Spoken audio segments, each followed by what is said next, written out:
and welcome, brave spiritual warriors. This is part 2 of the Sun in Aries transit.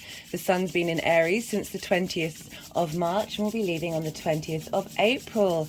In this video, I will be working through the final 6 zodiac signs of Libra, Virgo, Leo, Cancer, Gemini, and Taurus. So I recommend checking out your rising sign. When I talk about the astrology in each sign, this will be linked into those of you who have that sign in your first house. I work with the whole house system, which means each sign occupies the whole of a house. And so also recommend checking out your sun, your moon, your Mars, or any other placement, or even if you don't have anything in a sign, still checking that out will still be valid, because when I talk about the aspects and how the energies are talking to one another, this will still relate to what's going on with you. It'll just be in a different area of your life. Yeah, we have, as I said, all the 12 signs in our chart. They all play a part in our soul's evolution. While I am doing the rising signs, the energies like to move the cards around and do some energy work. These may be moments when I'm being quiet. Sometimes it's difficult to channel, think and talk at the same time. So please bear with us while we're doing that. It's all part of the integration process. I work with card divination, astrology, and I channel energies through my body, bringing all these things together in order for us to have a well-rounded idea of what the energies are doing and how to work with them, how they may show up, how we can transmute and change them and have them more in line with our soul's purpose underneath all the layers of trauma. Yes, so what else did I want to say? Oh yeah, my name's Chloe and this is all the cards on the table. Oh, yesterday was wild. The first part of this series I recorded during the Aries new moon energy, and it's very frenetic. I had quite a few technical problems. My camera kept stopping recording. So if that happens, please bear with me. Fingers crossed that was just yesterday and everything should be moving smoothly. I recommend checking out part 1 of this series because I pulled a couple of cards for the sort of main theme of the sun moving through Aries, and I break those down and talk about them and kind of what the vibe is with the sun in Aries as well. I really recommend checking out the spring equinox and Aries new moon videos. Lots of themes about Aries in general, and the spring equinox kind of marks the blueprint of our new astrological year, and we've got 2 new moons in Aries, so the themes that were coming up are all kind of relevant and will still apply for this sun's transit. I also recommend checking out the Saturn in Pisces series, in particular part 1 of the all 12 signs. This is where I break down the combination of Jupiter in Aries and Saturn in Pisces. So again, this is adding layers to the dynamics that are going on right now, and helping you get a deeper understanding so you're able to make informed decisions and autonomous decisions about how you want to engage with these energies. Right, in this introduction, it's going to be pretty brief. I'm just going to talk about some examples of people who have the sun in Aries, and also some people who have the sun in Aries, Mars in Gemini, or the sun in Aries and Mars in Cancer, because we're going to be looking to where Mars is for this transit as well, because Mars rules Aries, and so what's going on with the ruler is having an impact on the signs that it rules. Mars will be in Gemini until the 25th of March, so the first 5 days of this transit, and then it will be in Cancer for the rest of the transit. Also wanted to talk about the stone that wanted to come and be with us today. We've got there's where's the third one? There's a third one somewhere. I've got these 3 Agni manitites. These are created from volcanoes. So this eruptive Aries force, this explosion, this very powerful, creative, magnetic, fiery energy has created these stones, and they wanted to be here with us today. And this is linked into Aries, and it's also linked into the solar plexus, which is how we go about in the world, our actions in the world, what motivates us to interact with the communities and our own sense of direction. And this helps activate and put into warp speed, raising your creativity levels, your manifestation, and your adventure energy. This can bring confidence in your capabilities and raises leadership qualities to assist in the community. This is the stone of stability. And so it's been a very powerful energy on the table at the time. I also really recommend checking out the Aries reading. That very much felt like a collective reading, and I ended up doing some candle magic at the end of it. So I just want to let you all know that that might be something of interest to go and check out. So people who have Sun in Aries, Walter Chrysler, who got, the Chrysler building in New York is linked into him. He was a pioneer in the automotive industry. So Mars is about movement and how we travel. So very much linked into cars. That really tickled me. And he had the Sun in the ninth, so his ideals, his big picture perspectives, and he had Mars in Sagittarius, very much linked into travel. Love that. William Booth, who's come up quite a few times in some of my examples. He founded the Salvation Army, which army, Mars, very much linked into the god of war and conflict, but he had Mars in the ninth house, so his, again, big picture philosophies, and he had Mercury in Pisces.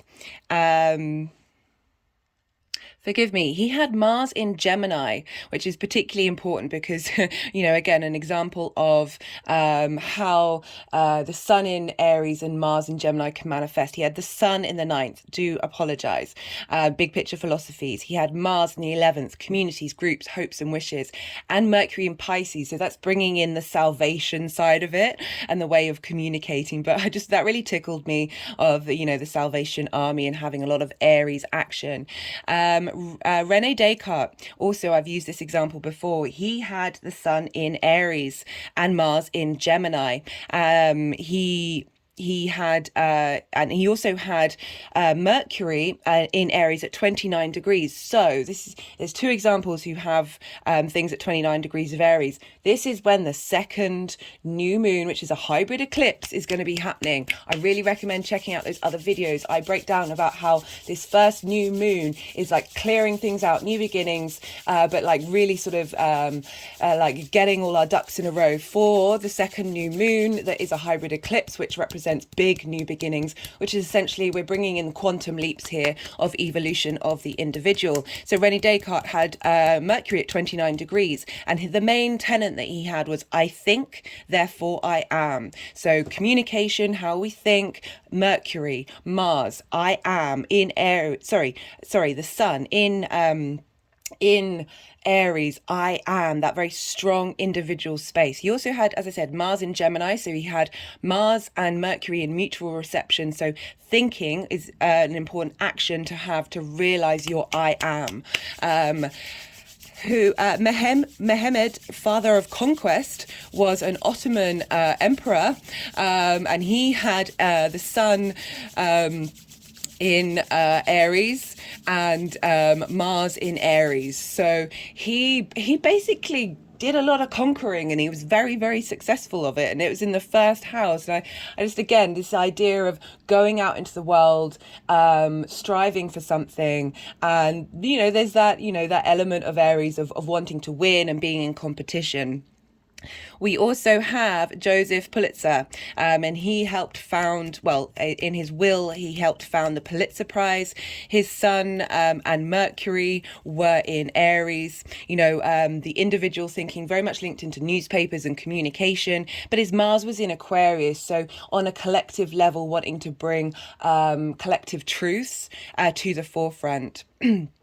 Larry Page was the co-founder of Google. We get a lot of pioneers with Aries. Also, I mentioned in the first introduction, a lot of Formula One racing drivers. Again, fast competition, cars, a lot of fashion moguls, a lot of, really being able to express yourself on an individual basis. Fashion is very much linked into that, of how we dress and how we exhibit ourselves out in the world.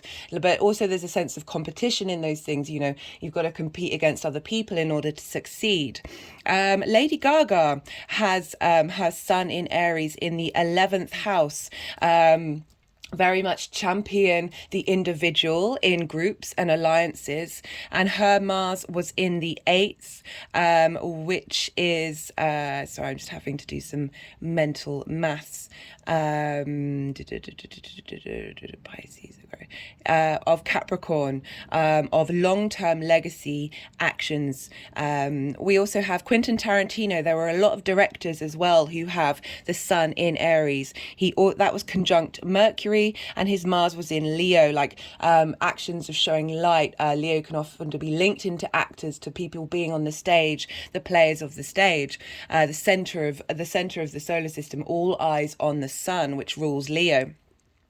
William Shatner, who played Captain James T. Kirk in Star Trek, he had the sun in Aries in the 3rd house of communication and things you do on a day-to-day basis. And his Mars was in Cancer.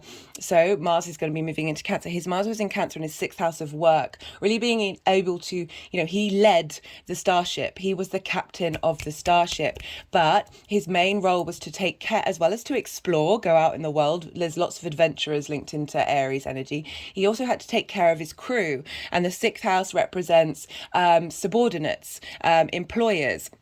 It's also health and routine, but so very much tapping into that nurturing element of the actions of Mars in Cancer. Wim Hof, the final example that I've got for you guys, he has the sun at 29 degrees of Aries. Again, that's activating that new moon that we're going to have, that hybrid eclipse of how we're moving forward, leveling forward. Wim Hof, very big for bringing in ancient practices of breath work and making it really accessible to the world at large. We don't have a timed birth for him, so and we don't know what houses that falls in, but I just really thought that individual being that I am, that sharing that information of how to get in touch with yourself, the more we cultivate this breathwork practice, this ability to be in harmony with ourselves and strengthen our immune system. Mars can often be linked into the immune system, adrenaline, the blood that's pumping through our body. When we breathe in a mindful way, we activate and oxygenate our blood. And he had Mars in Cancer at 5 degrees of Cancer, and opposite was, sorry, I'm just bringing this in because Saturn was at 7 degrees of Capricorn, which is opposite Mars. And I'm bringing this in because we've got this big Saturn transit, and one of the main things with Saturn is legacy, and it's in Capricorn. So those long-term hierarchical structures of the human body, it's not just linked into our civilization hierarchical structures, but the human body, that long-term earth legacy collective energy of Capricorn, very much breath work, very much getting tapped into the earth, the rhythms of earth, doing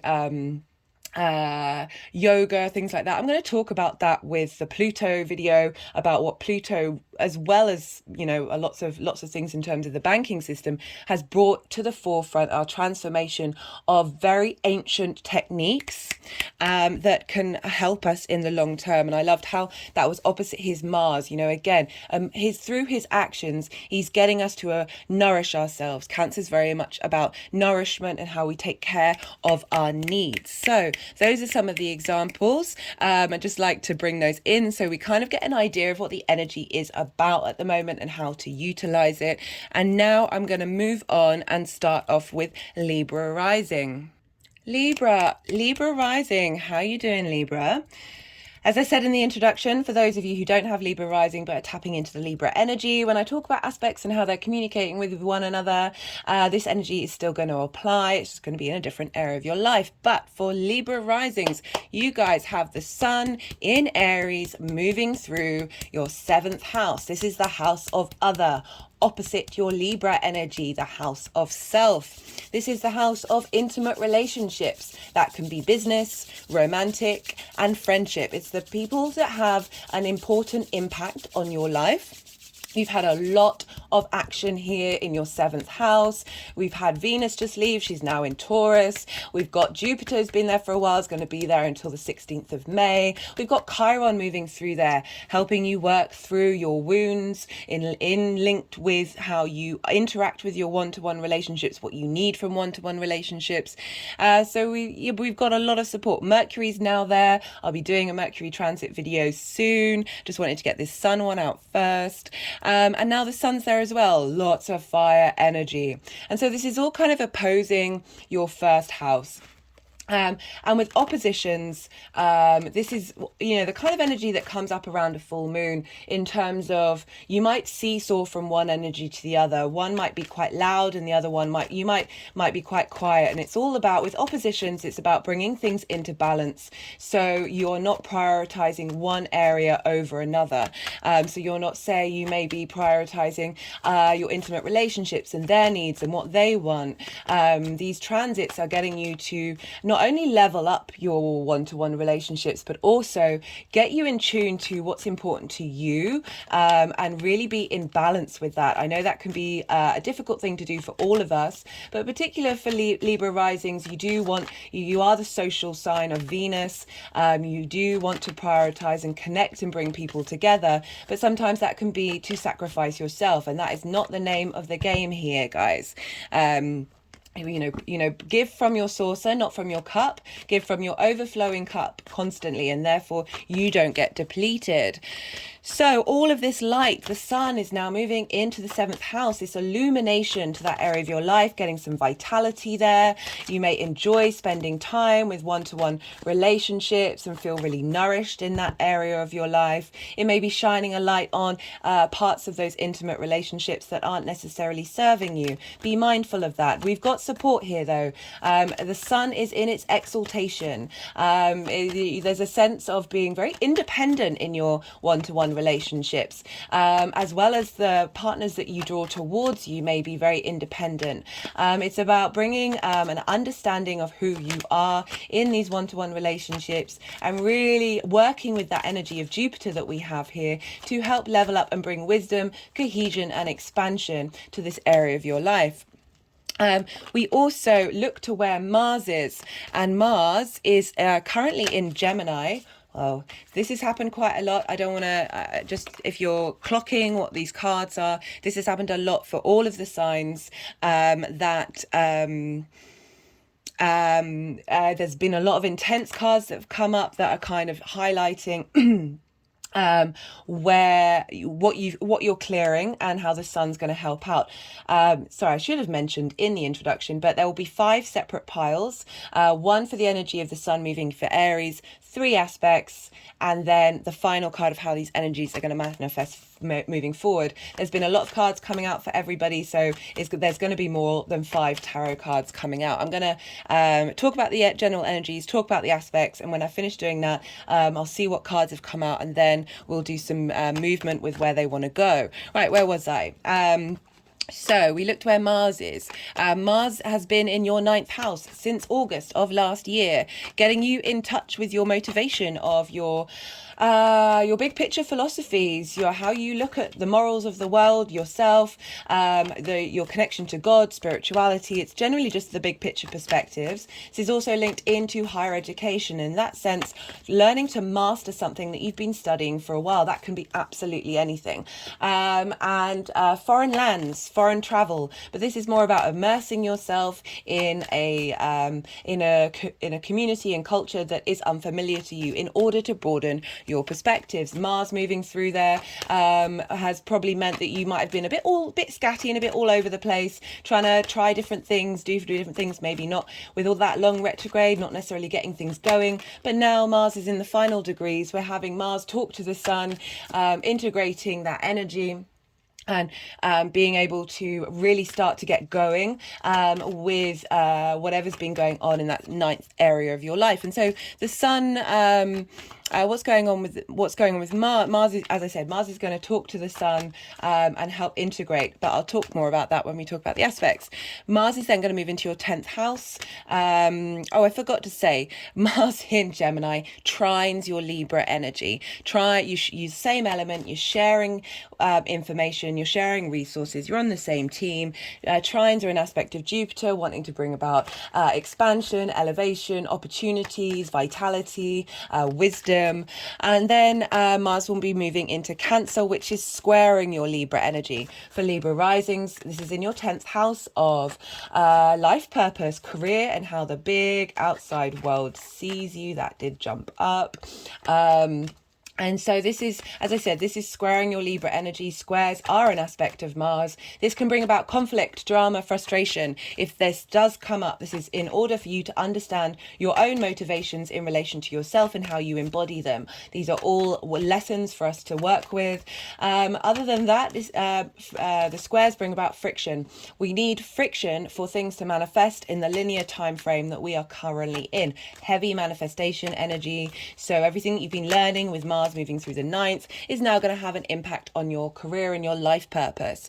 And so that the rest of that's going to be the main energy that's going to be flowing in to the Sun in Aries in your 7th house, getting you in line, getting your one-to-one relationships in line with where you're headed, because this is also squaring that Aries energy. So you're going to have a lot of squares as well as this opposition, but they're hard aspects, and that's because they bring things into reality. Libra rising, we're dealing with cardinal energy here. We're dealing with the angular houses, Libra in the 1st, Aries in the 7th, Cancer in the 10th. If you've got anything in Capricorn, that'll be activating that as well. And you might feel like you're being pulled in lots of different directions, but it's really asking you to be mindful and understanding all these energies are trying to forge you in the fire and help create action, help instigate things. So, as well as looking to where what Mars is doing, because we're dealing with a Sun transit, we look to where Leo is, because the Sun rules Leo. So what's going on with the Sun will be having an impact on the Leo area of your life. Leo sextiles you, Libra. This is an aspect of Venus. She wants to bring beauty, harmony, connection, creativity, appreciation. There's romance, love, but more in terms of bringing things together, getting them to work together in a harmonious state. So Leo sextiles Libra, and Leo for Libra rising is in the 11th house. This is the house of hopes, dreams, groups, friends, and alliances. So the Sun moving through the 7th, helping you get in alignment with your hopes and dreams of your one-to-one relationships, helping you bring in groups and alliances and people of the same frequency that match your needs on an intimate level. Love this for you, Libra. You're going to have the nodes moving into your signs in July. So, all of this work is sort of prepping you for that shift that will happen. Right, so that's the general area energy right now that will be affecting the transits. So there are 3 main transits that I want to talk about. On the 23rd, the Sun will be sextiling Pluto. This is as I said, a sextile. This is an aspect of Venus. This is one of the first main aspects that Pluto is making, having now ingressed into Aquarius. We're going to have Pluto moving in and out of Aquarius and Capricorn until December 2024. So this is a big transition phase for us all. That Pluto transit will last 20 years. It's a long-term transit. I'll be doing a separate video on that, so do check that out when that comes out. So on the 23rd, the Sun will be at 2 degrees and Pluto will be at 0 degrees. So a sextile energy, as I said, Venus, you are ruled by Venus. So these energies are very familiar to you. of wanting to bring about harmony, creativity, inspiration, appreciation. So Aquarius is moving into your, Pluto is moving into your 5th house of creation energy. This is where you get your fun, your amusement, but it's your pure creation force. It's also linked into romance and dating. It's not necessarily the long-term, deeply intimate relationships of the 7th house, which is linked into marriage. This is, as I said, fun and amusement, romance, dating, also children. So Pluto's moving through there, transform. You've just had Saturn leave there, which is what I love about this particular cycle, because Saturn's basically come along and got you in strong foundations in that area of your life. So you're then able to work with the transformational energy of Pluto in that sign. And so you have the Sun, who's in your 7th house of one-to-one relationships, talking to Pluto, one of the first aspects, and saying, I'm shining a light on what it is that I need and want for me in my intimate relationships, and I'm passing that information to Pluto to help transform and get that energy on board with where you're headed. Love this. On the 25th of March, Mars will have moved into Cancer by now at 0 degrees, and the Sun will be at 4 degrees of Aries. This is squaring. They're squaring each other. For Libra rising, this is in your 10th house of career. So the Mars is now, Mars and the Sun are talking to each other. How you want your intimate relationships to be can affect the productivity and the way that you look at your career and how you're able to manage those things.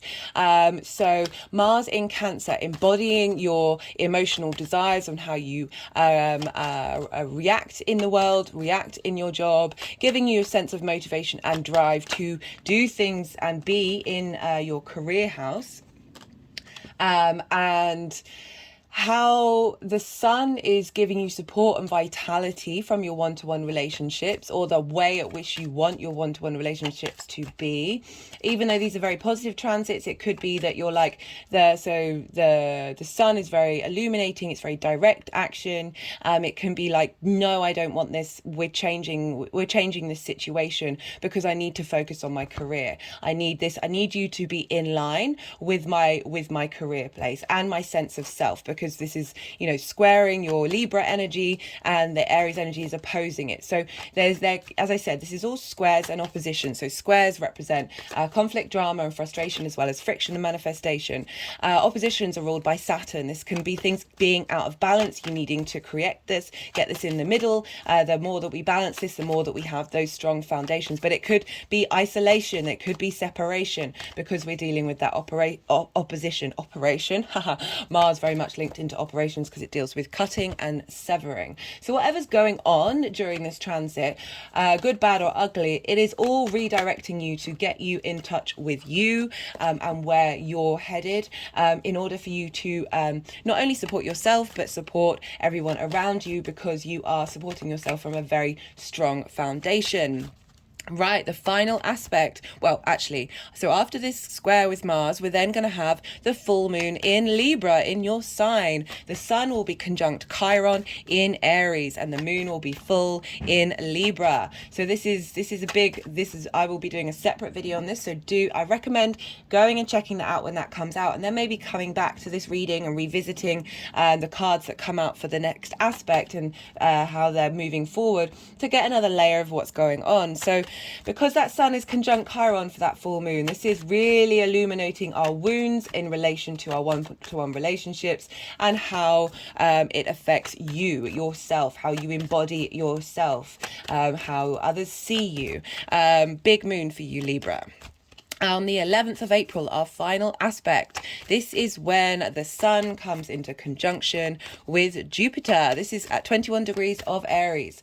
This is a cazimi. This is when whatever planet the Sun is exactly conjunct with is receiving divine illumination, divine wisdom.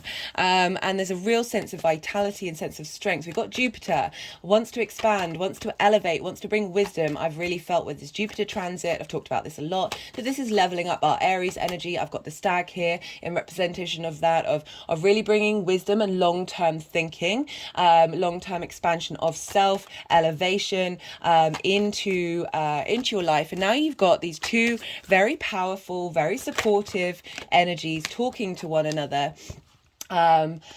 during and talking to one another and feeding that energy into your seventh house. At the same time, I just want to mention this, I'll be doing separate videos on it. Venus will have moved into Gemini, your ninth house of your big picture philosophies that trines your Libra energy, and will be trining Pluto in your fifth house of creativity. Beautiful transit, really intrigued to see what comes up for that. But I just wanted to let you know that's going on at the same time as the sun is talking to Jupiter. Also, the moon, at the time of this conjunction, will be in Sagittarius. This is in your third house of communication. Love this for this transit because we're dealing with the seventh house, and it's important to get in line with how we communicate. And so the moon will be trining the sun and Jupiter, our emotional needs, our unconscious, our instinctive responses, how we nourish ourselves, how we nourish others. And so with this trine between Aries and Sagittarius, again, aspect of Jupiter, they're on the same team, they're sharing resources, they want to elevate whatever's going on. The top conversation between the moon, the sun and Jupiter is trying to elevate, trying to bring expansion of self, of wisdom, of what you need, how you need your emotional needs to be tended to in your one-to-one relationships. Love this for you, Libra. And then after that, we have on the 19th and 20th of April, we have the second new moon in Aries. As I said, this is the hybrid eclipse that's happening. This is the big jump. This is the big new beginning in that area of your life. So even if you've felt like, oh, that new moon that we've just had hasn't really been doing anything, I'm not really feeling it, this will be the big one that marks a big shift. Right, we've got a lot of cards here, Libra. Let's see where they want to go. And do bear with me for a moment.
Okay, so we have for the sun's transit through Libra, through Aries, we've got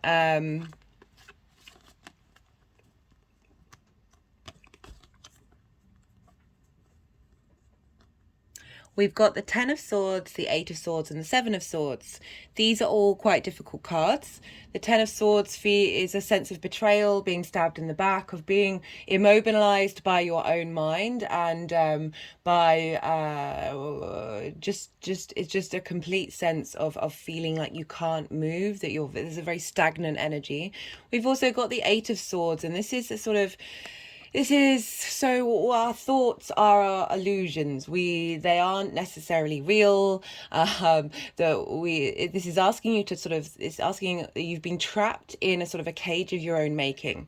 And I'm not saying that to name or shame. We all do this. We can our minds are addicts to the hormones that we produce when we feel the things that we feel after what our mind has said to us. And it's very easy. The cortisol and adrenaline hormones are very, very easy for the mind to produce, for the body to produce. And so the mind can get into a feedback loop of creating these situations in order to get what it needs, but it's not serving us long term. With this, her legs have not been bound. If she moves a little bit, these binds would fall off, and she'd then be able to take off the blindfold and realize that she's not trapped.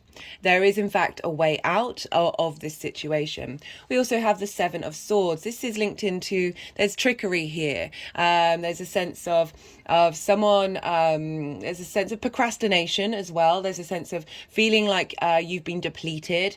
Something has been taken away from you. Somebody's been acting in a deceivious manner. But also there's this one's so layered. It could be that you have been ideas need to be taken away in order for you to be left with the truth of the Two of Swords. We have, for the crowning energy of the sun moving through Aries, we've got the Death card, which I actually really like, considering we've got all these cards here. As you're going through a process of letting go of these energies. The sun brings about illumination. It brings about truth and clarity to a situation, and the Death card is about acknowledging what isn't working, acknowledging what you need to transmute. And sometimes we get stuck in these places that we're actually able to override and move through. That the sun is, by shining a light on the dynamics you may have in your one-to-one relationships that can really affect how we move about in the world and what we do. That there's leveling us up. There's a sense of leveling up and clearing out of old paradigms. This is very much the energy that was coming through with the spring equinox and the Aries new moon, and the next one. Like this is a big clearing time, a clearing of karmic ties, very much so. We've got Saturn in Pisces, which is the final sign of Saturn's linked into karma, of clearing out that collective trauma.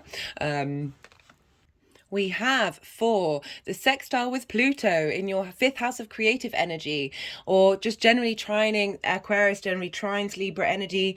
I really like this. This is Page of Wands. This is heralding in new creative energy, new passion, new motivation, new drive, new sense of adventure. After moving through that, I'm really glad that we've got this new vitality coming through, heralding in a new way of being. This may take a while to manifest. As I said, Pluto is going to be moving in and out of Capricorn into your 4th house, squaring your Libra energy and going back into Aquarius on and off. But it's really, the sun is saying, this is what I want from my one-to-one relationships. This is what we need. This is where we're headed. This is what we want. And this is what we're doing. The sun is very direct. We have for Mars in Cancer in your 10th house, squaring the sun in Aries. Love this. You have had Mars in Gemini for a long time. This is how you work. This is how you learn. And now you've got the 8 of Pentacles and the Hermit. This is about enjoying the working process, enjoying learning, being skilling yourself up. Just in generally enjoying where you're headed in your career, and taking pleasure in the art of that skill and of that progress. And we've got the Hermit card, which is about wisdom and teaching, and there's a sense of being inward and cultivating that space. But it's sort of being in action, taking things in action. There's also the Hermit is an advisor and can be seen as a healer. You know, you think of in olden days, there'd be the wise woman, the wise you know, it's linked into Virgo, which is very much a healing modality and sign, that the wise figure in the woods that people would go to for remedies and advice and support. That this, you've got very positive action based cultivation cards here. You know, you've got that Eight of Pentacles, which is very much an action base. We've got Mars in Cancer. Cancer is very much your emotional needs, how you tend to other people. So yeah, I'm not surprised that those cards have come up for that, and being able to take action and linking into your 7th house of where the Sun is, of putting in the hard work in and the illumination you're getting in the 7th house of clearing out this energy that may have taken up a lot of your time, a lot of your space. Like all this energy is taken away your mental space for you in order to think and do and be in other areas of your life.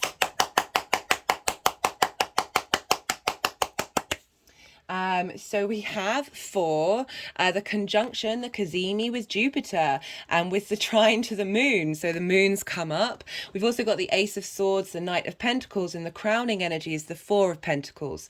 So the moon, I feel like this is sort of a very literal description of the fact that we've got the moon in how you communicate, really being able to tap into your emotional needs and how you communicate and what kind of communication you want.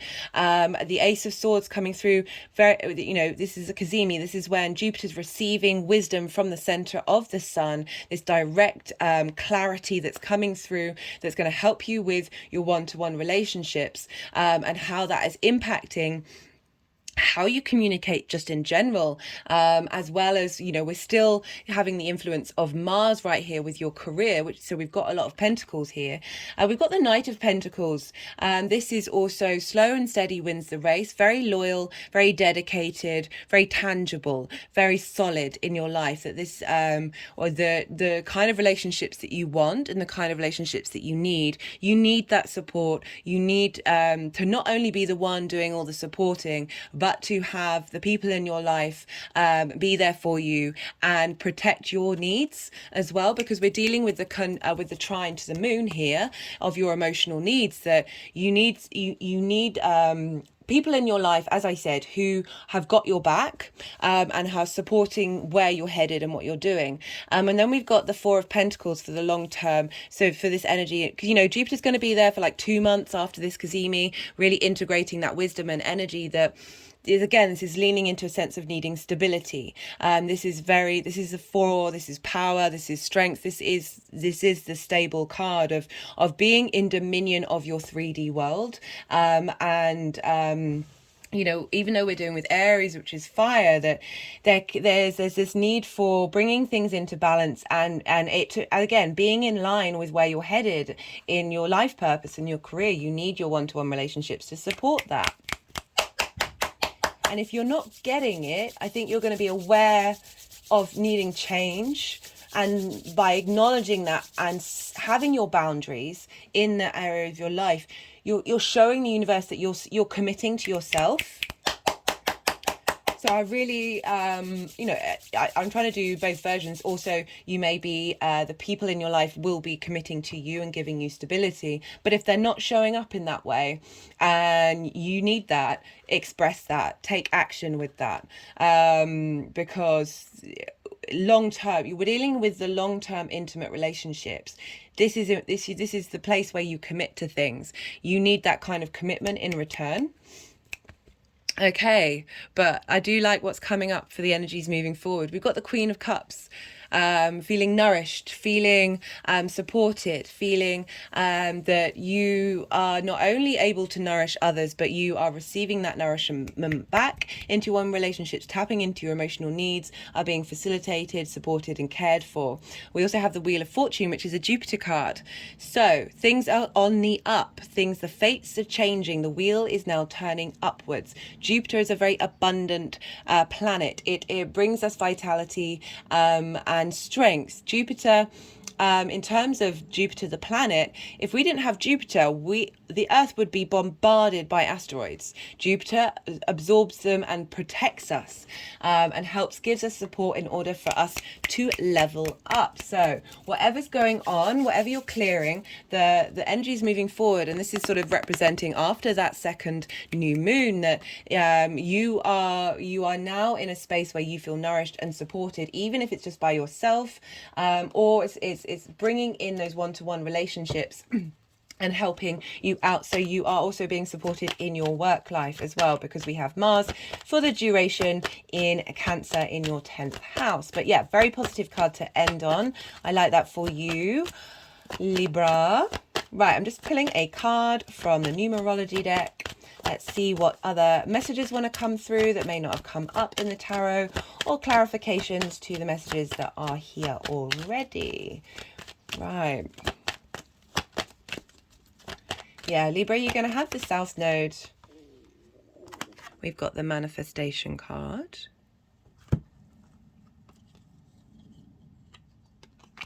Wanting to go with the Queen of Cups. There, you're going to be able to bring this energy into being. It is being supported by the powers in the universe right now. But yeah, as I was saying, messages, an open mind. Interesting. Aha! What's coming through with the Pluto transit? Be open to that journey. That new lease of life, that new passion, that new creativity, that sense of adventure.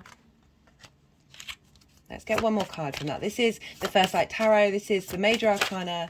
We've got the Strategy card.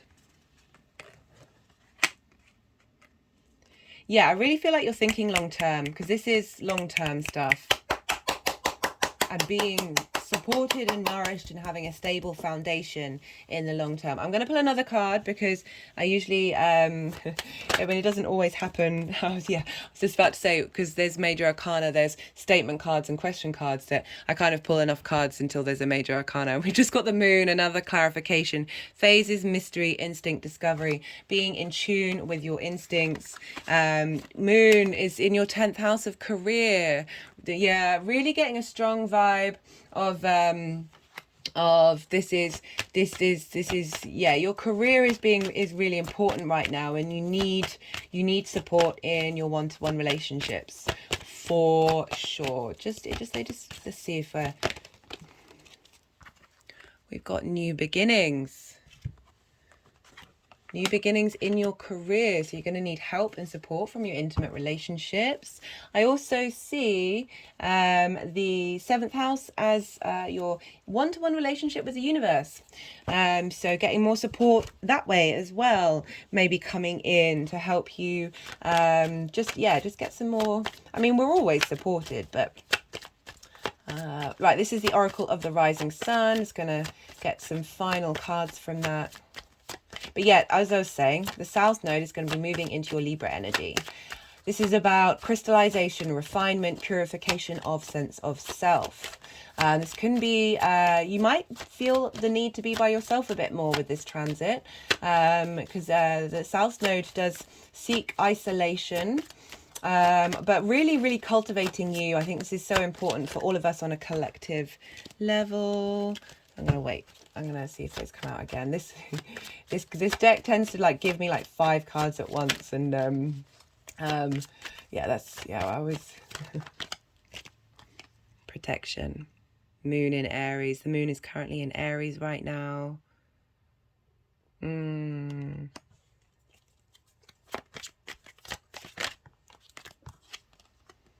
Practicality, another moon card.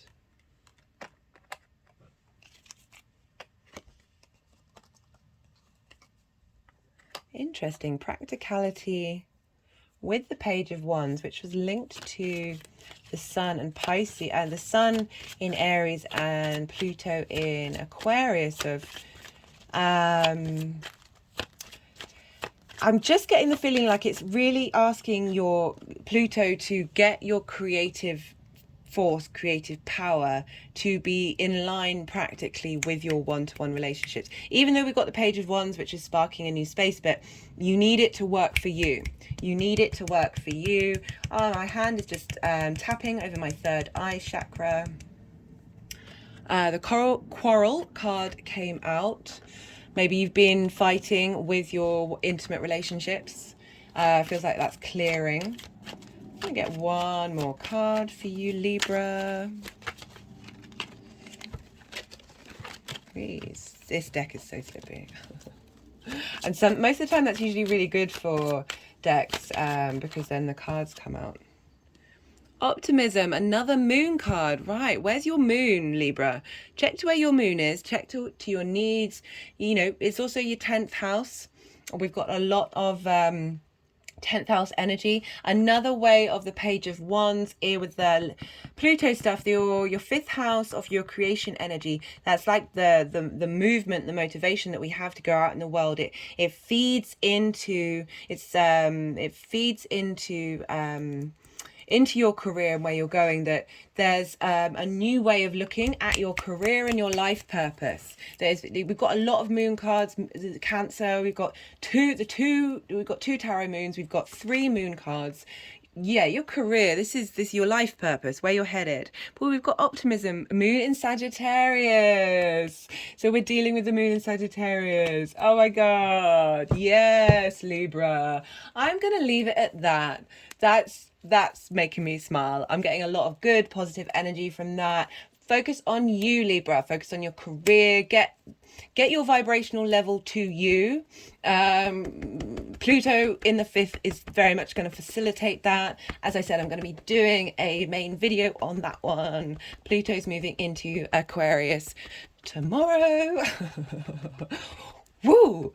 March is big, guys. March is big. All right, Libra, be well until we meet again. Virgo rising. How you doing, Virgo? As I said in the introduction, for those of you who are just tapping into the Virgo energy and don't have a Virgo rising, when I talk about the aspects and how the energies are talking to each other, this will still apply. It'll just be in a different area of your life. But for Virgo rising, you are having the sun move through Aries in your 8th house. Lot of Aries action going on right now. The moon is still there right now. We've just had the new moon yesterday. Mercury's moved in there. Venus has left and is now in Taurus.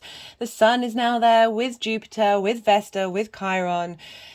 Big transformational energy for the I am area of your chart, your very instinctive, impulsive part of who you are. The 8th house for Virgo risings. This is the house of shared resources. This can be time, money, things, intimacy, sharing a piece of yourself, or any give and take situation that you're in.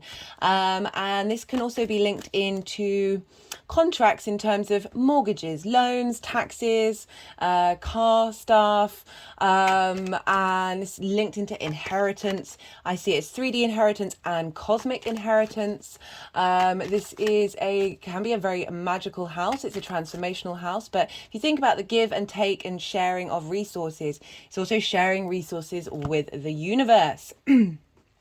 And so for you, Virgo, this is in conjunct. I've talked a lot about in conjuncts in the spring equinox and Aries new moon. If you haven't seen the video, if you haven't seen that, I really recommend you check that out, as well as the Saturn transit series. This is not me trying to get you to watch loads of my content. This is just, I'm aware that what I really want is for people to have a layered understanding of what's going on in order to utilize that energy for your highest good.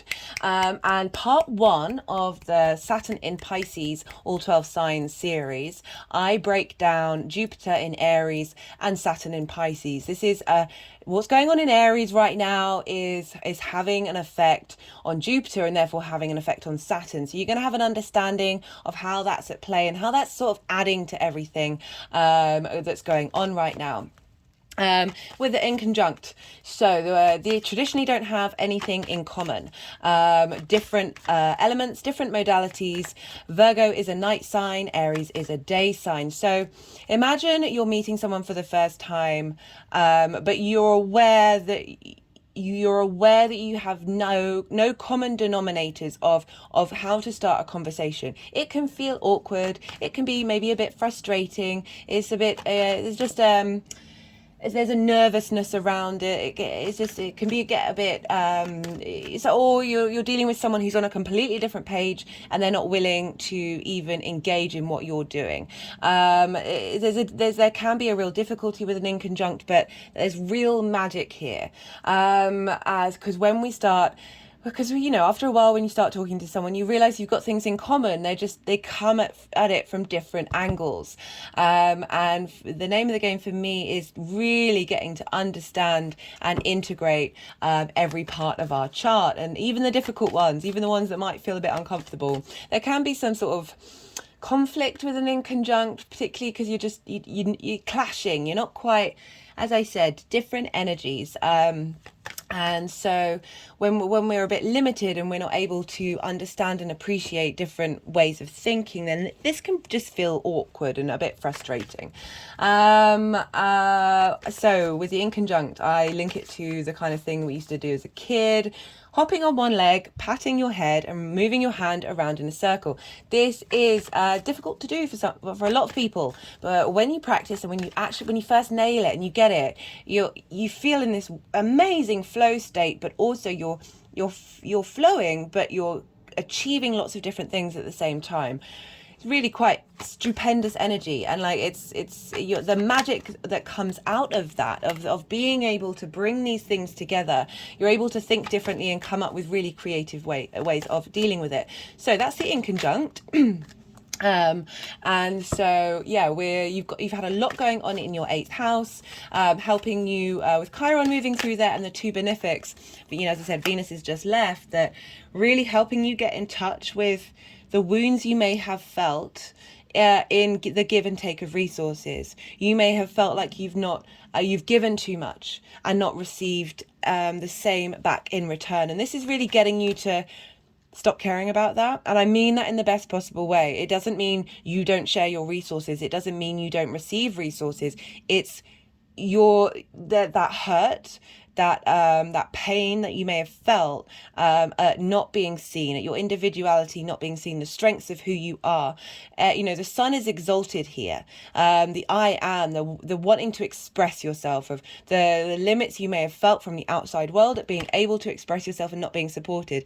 These transits are helping you to integrate and understand those wounds and release them, and not strive for them and claw at them. That you're really stepping into a higher level of the Aries energy of not giving a damn. The more we don't give a damn, the more we just do us and be us, in a healthy, long-term, grounded way that is not only facilitating us but the people around us. It doesn't mean you have to be mean or anything like that, or wanting to beat out the competition and win. It's not that energy at all. As I said, do go check out those videos that I suggested, because I talk more about that in depth in those. This is really getting you to be certain in yourself and confident in your own spark, and then the feedback loop you'll get from the universe is exponential.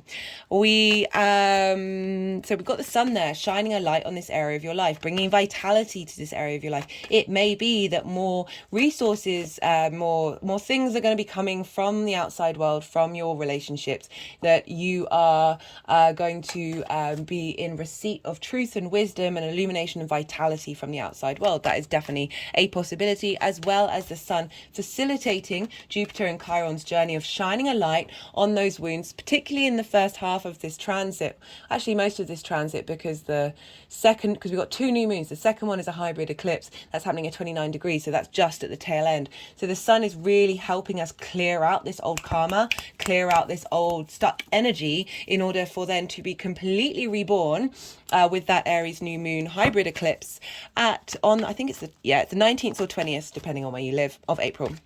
Right, so that is the Aries energy for you, Virgo. Because we are dealing with Aries, we look to where Mars is.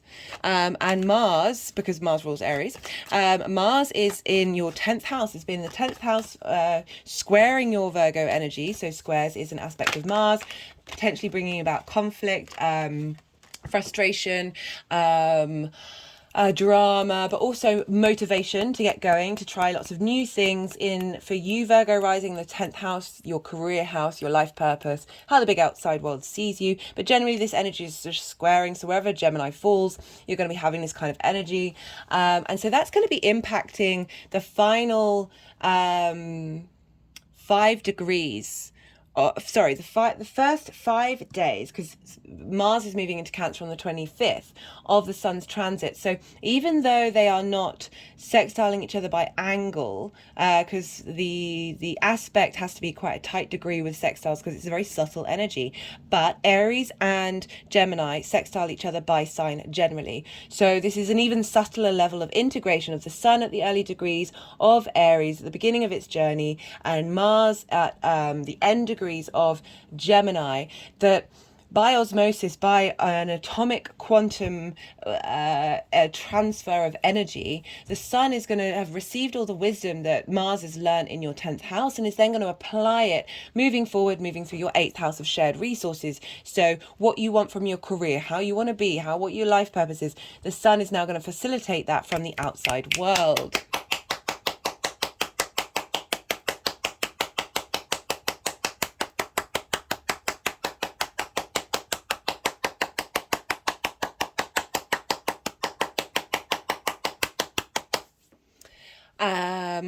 Sorry guys, not sorry at all. Mars will then move into Cancer, your 11th house of hopes, dreams, groups and alliances. So that will then flavour the rest of the journey of the Sun through Aries, because what happens to Mars is impacting and levelling up the houses that it rules. So it's going to be in Cancer. How do you embody your emotional needs in the way and how you are motivated to take action?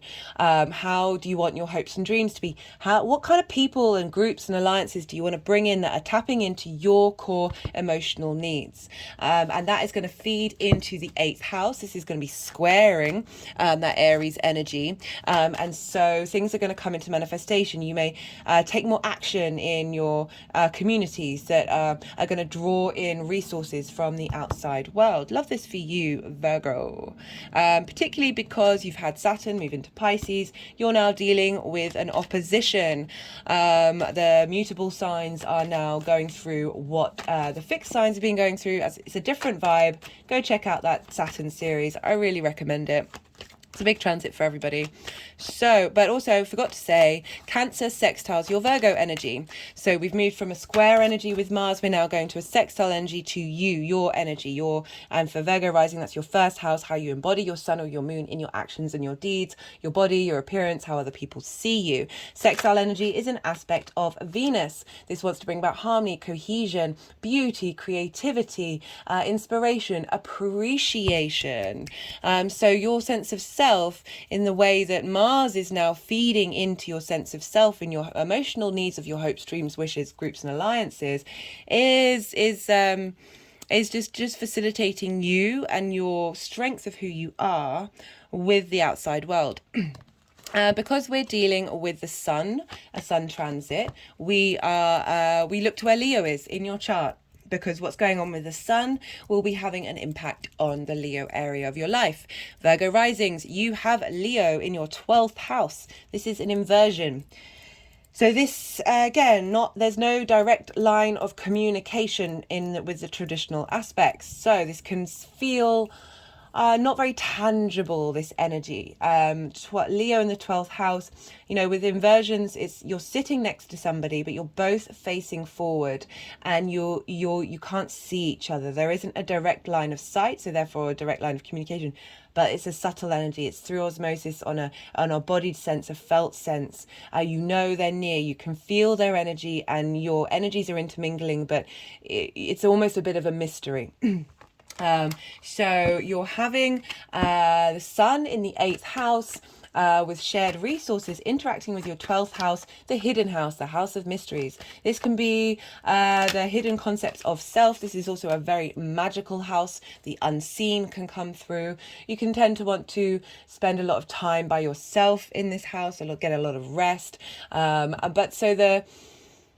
understanding of how you share your resources is impacting the different hidden parts of who you are, and having their needs met and facilitated and released, as well as being able to, the 12th and the 8th, very magical houses. We've got the hidden house, so tapping into the occult and magical things that can't be seen. And then we've got the shared resources with those hidden things. Of the combination of these two things together is activating and strengthening that area of your life. Right, so that's just the general energy around. There will be 5 piles. The energy of the sun moving through Aries, 3 aspects that I'm going to talk about, and then how these energies are going to move forward.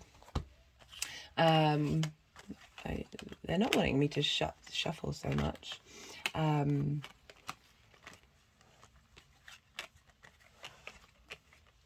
Although we do need more cards. Right. So, as I said, I'll be shuffling while I'm talking about the aspects, and then we'll see what comes up.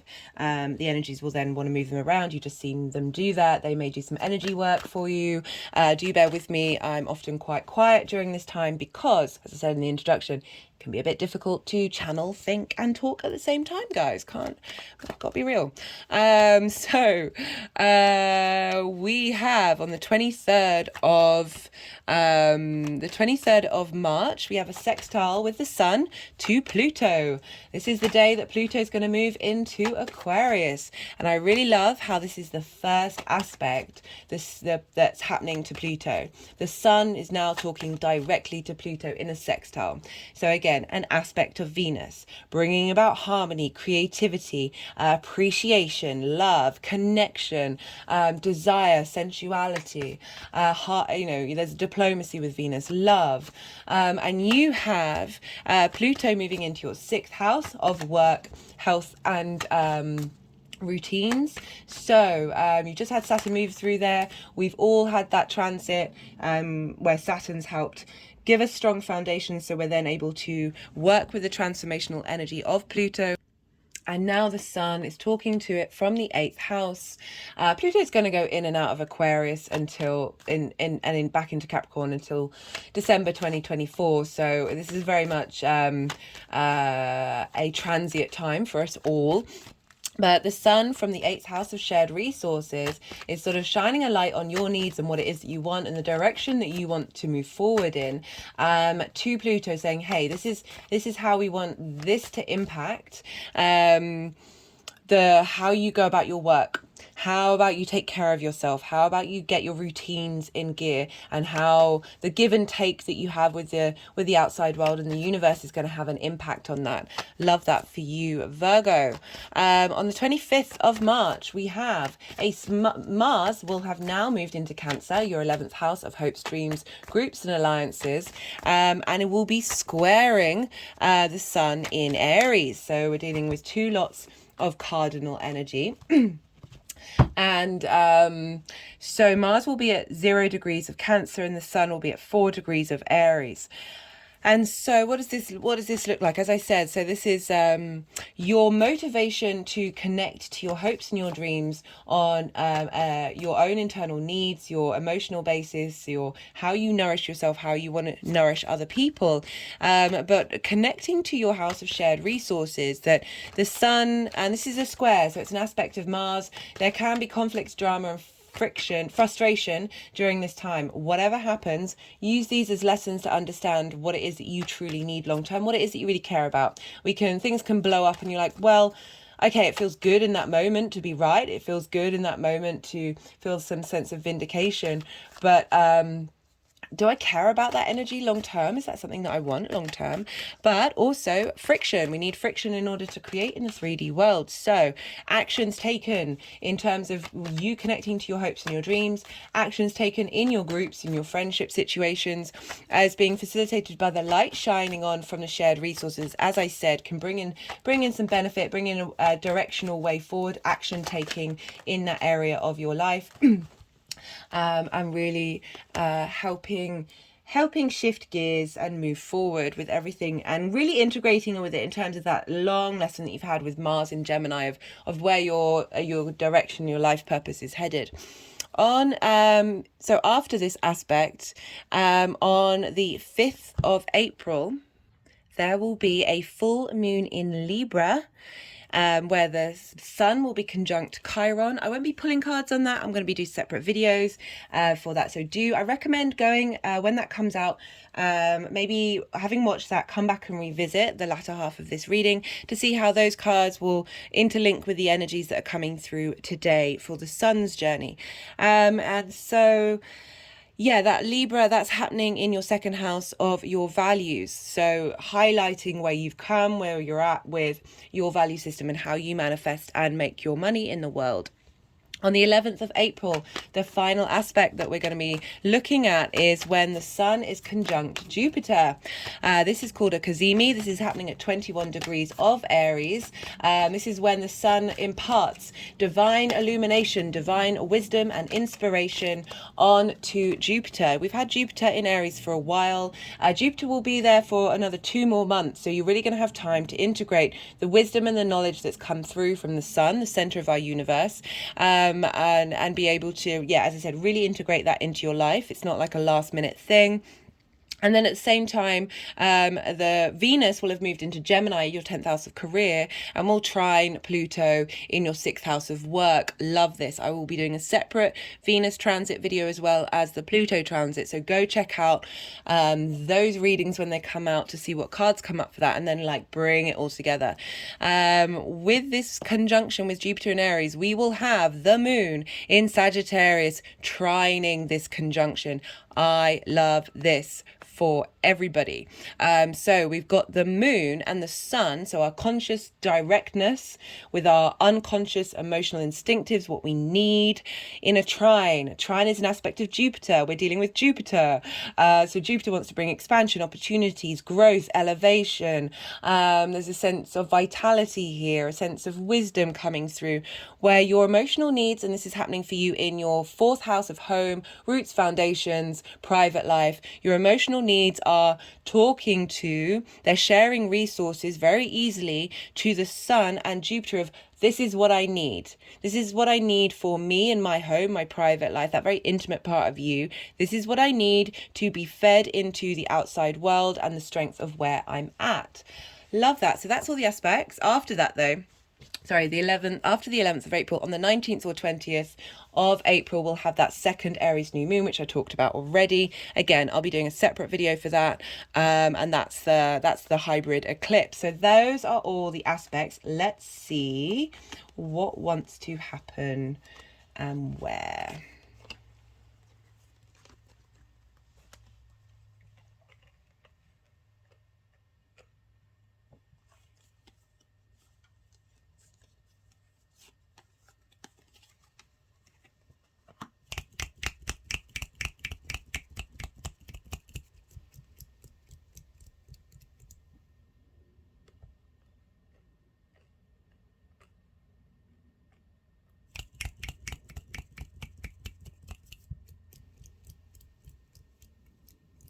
Yeah, do bear with me. As I said in the introduction, we have the energies and I are moving together to sorry, my mind just has to go vacant when I'm moving them around. But they're wanting to be they're being quite straightforward with you, Virgo. A lot of the other readings have been a bit chaotic, but still very similar vibes. So we've got 4. This is, don't be scared. This has happened for pretty much everyone. I think Sagittarius was the only one that was pretty chill. But so there's a lot of these cards have come up already for a lot of other people. So we've got kind of the energy of clearing out, which was pretty much what I was saying at the beginning, that we've got the 3 of Swords, which is about heartbreak. This can be any kind of heartbreak. It doesn't just have to be romantic, where you have felt betrayed, you felt not loved, not cared for. Your heart has been hurt from giving. I was saying about like the imbalance of the 8th house can really affect us and pull us down. And we've got the 7 of Swords, feeling depleted, feeling like you people just take from you and take from you and take from you, and you've not had anything back in return. We've got the Eight of Swords, which is kind of a cage of your own doing, a cage of your own making, and it's kind of highlighting that we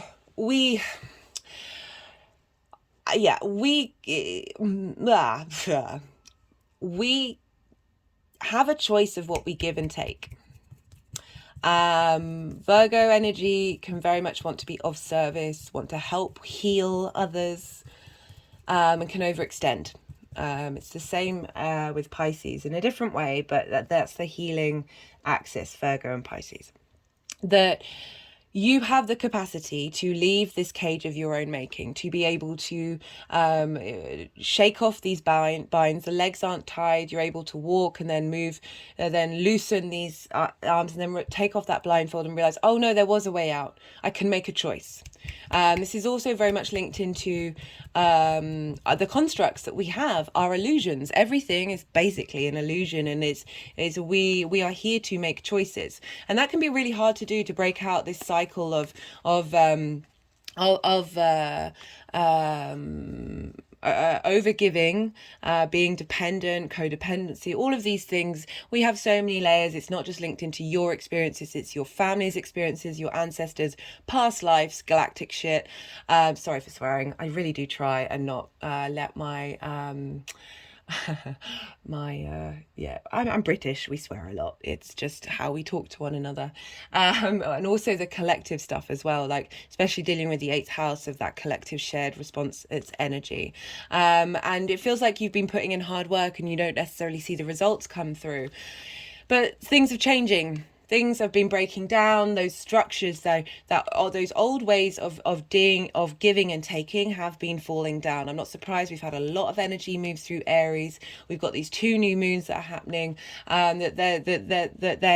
It's been in motion. Also, this is the Mars card. Aries rules Mars, so that it's very much a space of transformation and of bringing with the 8th house, it is linked into death, but more so transformation, the cycle of life, death, and rebirth. Aries are very good at moving on and just getting things going, and so with this support from Jupiter and Venus, you've been able to do these tower moments in order to support you long term, because the end result is how the sun is not the end result. The sun's movement through this sign for you is the King of Swords. Clarity, clearness of perspective of what it is that you need and you want, and being able to communicate that and command that. Love this for you, Virgo. And so we have for the sextile between the Sun and Pluto, we've got the Empress card. Pluto's in your 6th house of work and health and routines, and we're dealing with the Sun of shared resources, that you're getting a lot of abundance come in to help facilitate your work, to help facilitate your routines, getting your practice in. It's not just like routines that of taking care of your health. It's just getting into the routine of doing the work that you're enjoying. I'm getting the impression you're enjoying this work, and you're getting opportunities. The Empress is very much being able to embody the enjoyment and experience and gratitude of living in this 3D world, of feeling abundant in what we're doing. And I like that we've got this abundance card coming up for the 8th house. This is, again, those shared resources of feeling more fertile. Pluto's going to be sextiling that energy for the next 20 years on and off. So that's really facilitating that area of your life. We have for Mars square the Sun, we've got the Magician. Like this, direct illumination, Mars taking action to your emotional needs, your ability to realize that you have all the tools that you need in order to bring things into manifestation. Love that we've got this with a square. Square is about bringing things into this 3D world. The Magician is very much that part of it, of being able to use those resources from the outside world, apply them to your hopes and your dreams, apply them in a group scenario where you're then able to create magic. Love this reading. Lots of major arcana. I just realized that. We then have for Jupiter conjunct the Sun. At the same time, the Moon is in Sagittarius, your home life, as well as Venus in Gemini, your career house, and Pluto in the 6th house of work. The star is follows the Tower card, right? We've got the Tower card here. We've got the Mars card. This is the Aquarius card, but in the tarot they follow one another. And this is about renewal. This is about deep healing. This is able to be your authentic self. She is unclothed. She has no masks on. You are now strong in who you are and where you want to be headed. You are renewed by the earth and the galactic energy. So we're dealing with the Sun and Jupiter here, in the shared resources of the earth, receiving resources from the galactic. That there's the now, after that Tower card of things being shaken up and broken down, you are able to hope and dream in a way that is linked into your authentic self. Beautiful. For the energies moving forward, we've got the Devil card, we've got Justice, and we've got the Wheel of Fortune. Now, I'm getting with this Devil card. So Devil card rules Capricorn. Capricorns work hard for legacy, of enjoying the work, of tapping into that very powerful energy of creativity that's with the Devil card, and really being harness those, flipping those addictions and focusing it more on where you're at and where you're headed. Again, we've got that 8th house of shared resources, of there being real magic and long-term longevity in how those resources are shared, that are facilitating, creating magic, creating creative things. There's a lot of power with that Devil card that I'm not seeing it as something you've transmuted. You, through this energy, this tarot journey, you've cleared out old traumas linked into that give and take, and now you're harnessing that energy in a very powerful way. We've also got the Justice card, which is bringing things into balance. So I like this combination that you're in control of this power. You're in command. You're dealing with it in a balanced and fair way. You are, what's coming back to you that you've given out into the world is coming back to you in an equitable way that is working for the community. Justice is linked into the law. That is part of all of us, that there is balance and fairness coming in here. And we've got the Wheel of Fortune, which is a Jupiter card. This is saying the change of fates, moving away from that sense of lack to the wheel is now turning upright, and new opportunities are coming in for you to walk in this world. Right, so I'm now going to pull a numerology card. So we're going to have the nodes moving into Aries in July. Well, that came out. Adventure. Great.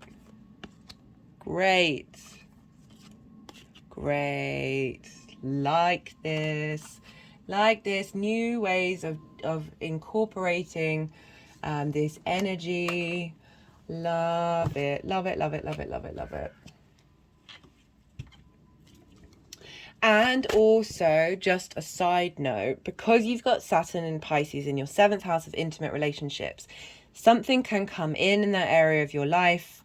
The 8th house, as I said, is shared resources that can manifest in many different ways. I link it into that intimacy of when you share a part of yourself, you are vulnerable, you are you are sharing it with the outside world, that there's that sense of being able to tap into that potential devil energy of all those connotations, but doing it from a very authentic, healed space, and have new adventures out in the world when it comes to those things.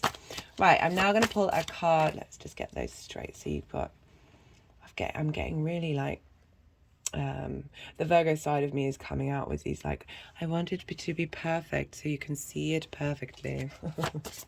Right, so now a card from the First Light Tarot. This is a mixture of the major arcana. This is the statement questions and statements and questions. But as I say, Aries is going to be moving into your 8th house and your 2nd house of values. You're going to be really crystallizing your values, how you make money, how you manifest, with the South Node being in Libra. Interesting. We've got others looking in. And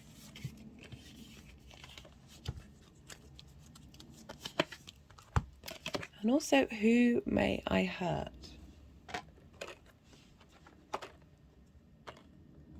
I'm wondering, so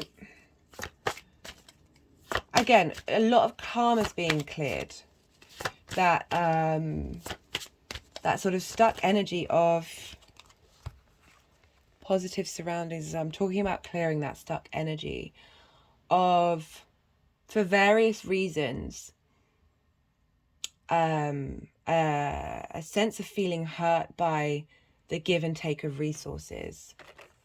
That now with this clearing, you know, that's just gone over the... I'm going to pull a card till we get a major arcana.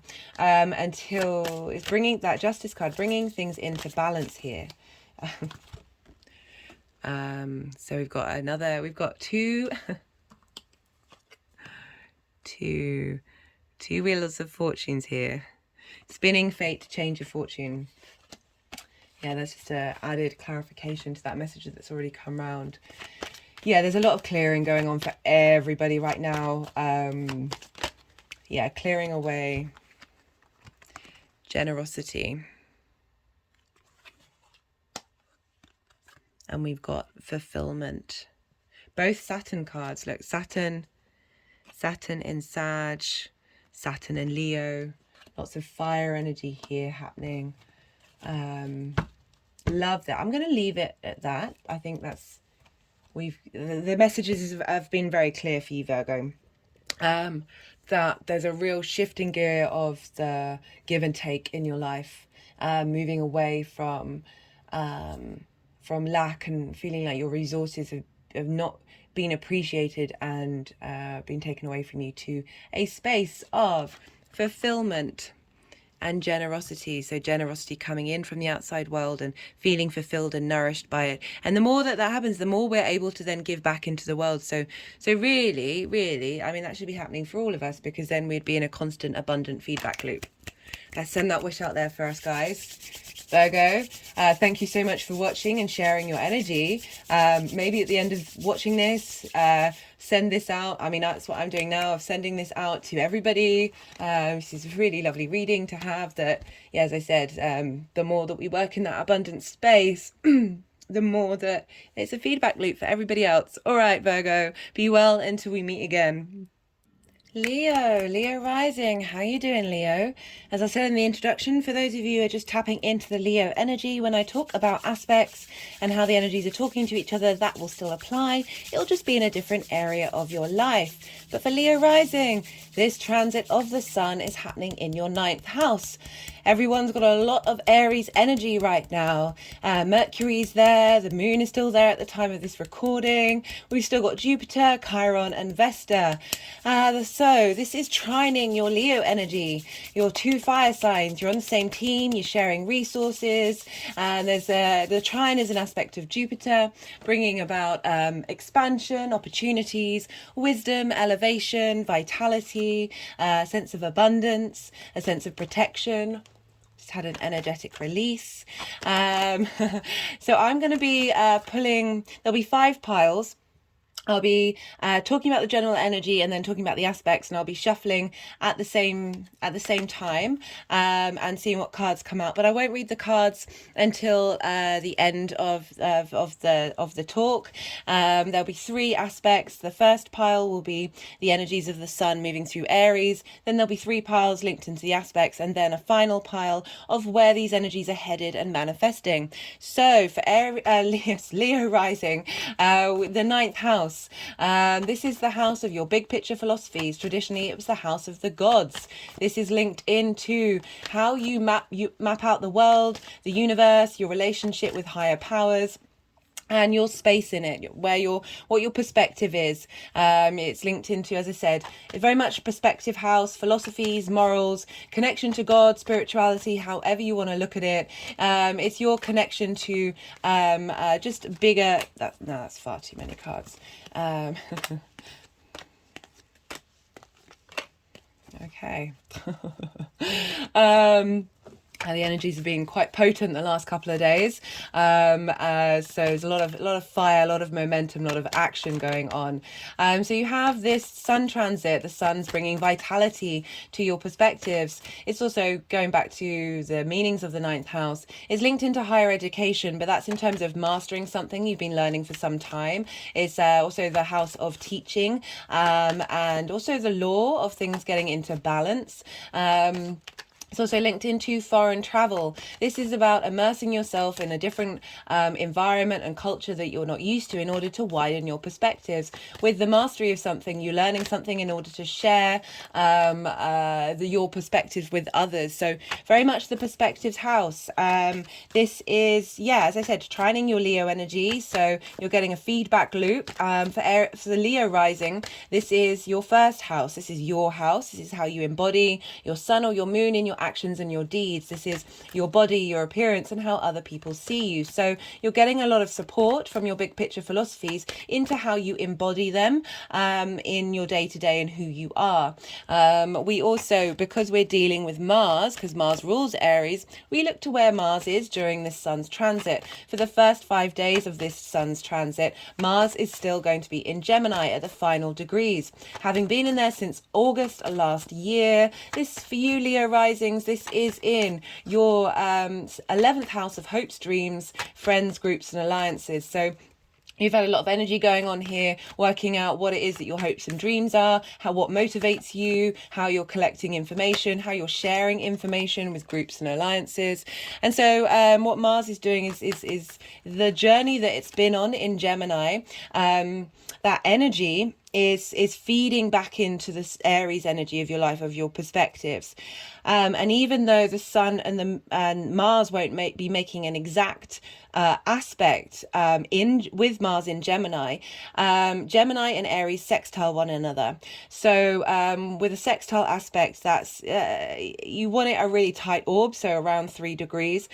So we're not even close to that because the sun is at the early degrees of Aries and Mars is at the end degrees of Gemini. But for me, the way that's incorporated that energy is it's on an even subtler level. It's on a atomic level, a quantum level of bringing that information of everything that Mars has learned into your ninth house. Sextile energy is an aspect of Venus wanting to bring in harmony, cohesion, creativity, appreciation. And so all of that, all of everything that Mars has been learning, how you take actions, how you're motivated, is now feeding into this sun's energy, this sense of vitality, this sense of individual self, this very direct space. And the sun is exalted in Aries. So really very powerful during this time. A reboot, it's starting its new cycle. The new astrological year happens every year in your ninth house. So you get a reboot of your philosophies and really integrating those. And then for the rest of the sun's transit, Mars will have moved into Cancer. This is squaring the Aries energy. This is both cardinal energy. And for Leo risings, you have Cancer in your 12th house. This is the hidden house, the house of mysteries. It's the deep concepts of yourself that may be a mystery to you. The more integration we do in the 12th house, the more power that we have as a whole. It's also very much linked into magic. Again, the mysteries, the things that we cannot see, the occult. So you can very much tap into this energy of what motivates you on an emotional basis. What are your needs? Tending to your needs, tending to the needs of your hidden parts of who you are, integrating those, tending to the needs of the magical side of you, and having that come about in action. And with that square energy, which I'll talk about more in the aspect, is bringing things into fruition. And so because we're dealing with a sun transit, we look to where the sun is, and the sun rules Leo. So we look to where Leo is, and that's you, Leo. That's your Leo energy. So what's going on with the sun is having an impact on the Leo energy in your life. For Leo risings, as I said, that's your house, the house of self, helping you embody your big picture philosophies, leveling up who you are and how you walk in the world, giving you vitality in your body and your appearance. So we've got some strong energy coming in for the fire signs here during this transit.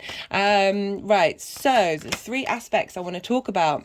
On the 23rd of March, This will be when the sun makes an aspect to Pluto. Pluto is moving into Aquarius at this time, and one of the first main aspects that it makes will be...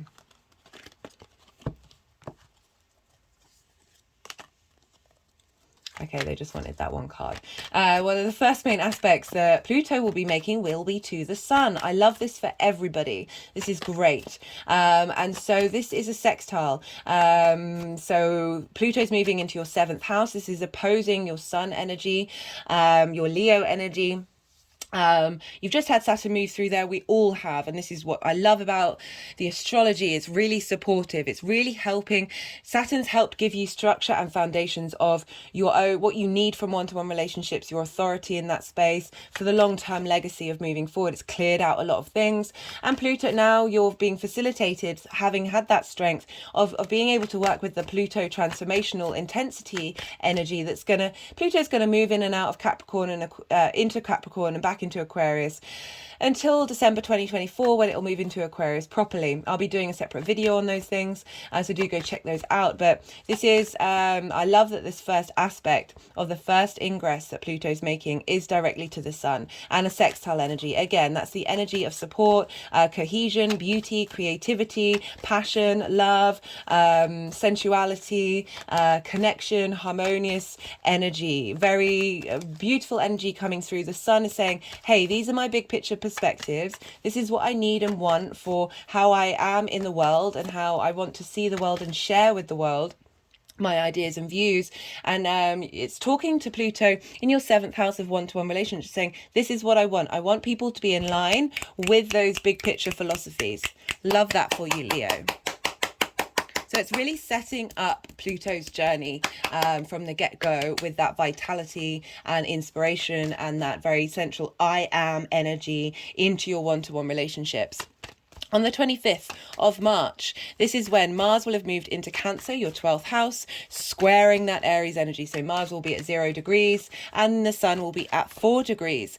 So again, this square energy of bringing cohesion and action and motivation and drive into your 12th house. It can also, because we're dealing with Mars and we're dealing with a square, you can have drama and emotional confrontations and frustrations come up because we're dealing with the Cancer sign. We're dealing with the moon, our emotional response mechanisms. Whatever comes up at the beginning of this time, just make a note of it. Understand how you can work with it and transform it. Learn the lessons quickly, and then you can transform that energy for Mars to then turn into this sense of friction. We need friction in order to create in this linear time frame. And so you're bringing into harmony those hidden parts of yourself. You're integrating, you're bringing in that sense of magic, and and that's getting fed into what the sun wants. That illumination, that wisdom that we're getting from the sun is then feeding back into that Mars energy of how we want these things to work together. Love that for you, Leo. And then following that aspect, I'm not going to pull cards for this. I'm going to be doing a separate video on the full moon in Libra. The sun will be conjunct Chiron and the moon will be opposite that in Libra. So Libra is your 3rd house, the house traditionally of the goddess, how we bring our big picture philosophies into our day-to-day, bring meaning, bring spirituality, however you want to look at it, basically walking your talk of the big picture philosophies in how you operate in the day-to-day, how you communicate. It's the house of communication. It's also your local community, the people that you meet, the things you do on a regular basis, and that moon is just going to be highlighting where you've come in the sort of culmination period. Again, I recommend maybe after those videos have come back to this one and then watch the end half of this to see how the cards that come through in that one have interlink and affect what's going on with the rest of that sun transit. So on the 11th of April, the final transit that I'm pulling cards for is when the sun will conjunct Jupiter at 21 degrees of Aries.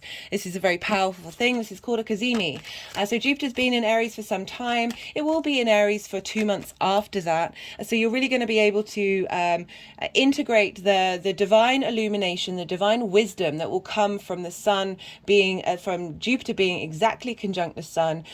Jupiter's all about elevation, wisdom. We've got real strengths, these two very vital, life-giving planets talking to one another and really renewing your big picture philosophies, integrating them, leveling them up, really helping you be able to be in command of how you communicate and embody those things. At the same time, we'll have Venus having moved into Gemini, trining Jupiter in Aquarius. So you have Gemini in your hopes, dreams, friends, group and alliances house. I've been doing a lot of videos, so do bear with me. I'm just wanting to let you know that this is going on at the same time.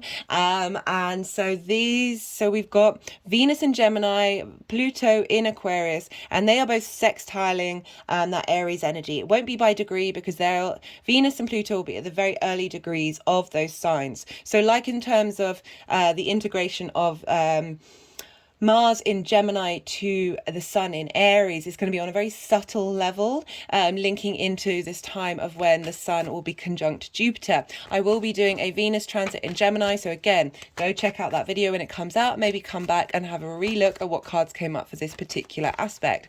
At the same time of that Sun-Jupiter conjunction in Aries, we will have the moon in Sagittarius, another fire sign. So you're going to have what's called a grand trine. And this is a grand fire trine. So you've got all of the fire elements in your chart being activated, feeding into you. Because you're Leo, you're going to have Leo stuff. So you're, out of all of you, all of the fire signs, guaranteed that this is a grand fire trine.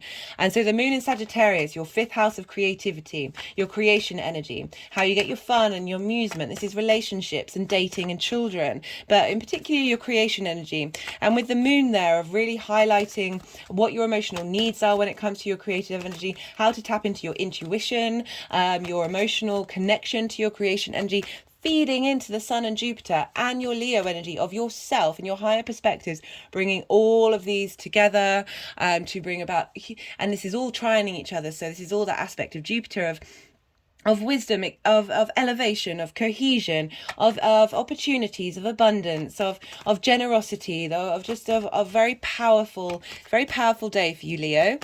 So that's the final aspect. Following that aspect, on the 19th or 20th of April, depending on where you live, we're going to have the second new moon in Aries. I've talked about this a lot in the introduction and in the spring equinox video and then Aries new moon video. I recommend you go check that out. And I forgot to say, as well as the Saturn cycle, because what's going on in Aries with Jupiter being there is having an impact on Saturn.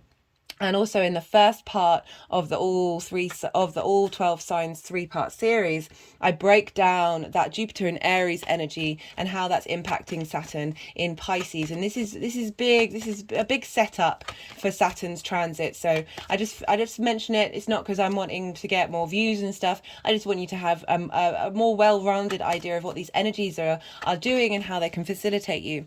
So that's that second new moon. It's a hybrid eclipse. The nodes will still be in Taurus and Scorpio, which are in your 4th and 10th house, your angular houses, but they will be moving into Aries and Libra in July. So this is sort of really setting a quantum leap in our evolutionary space in that ninth house area of your life. Right, so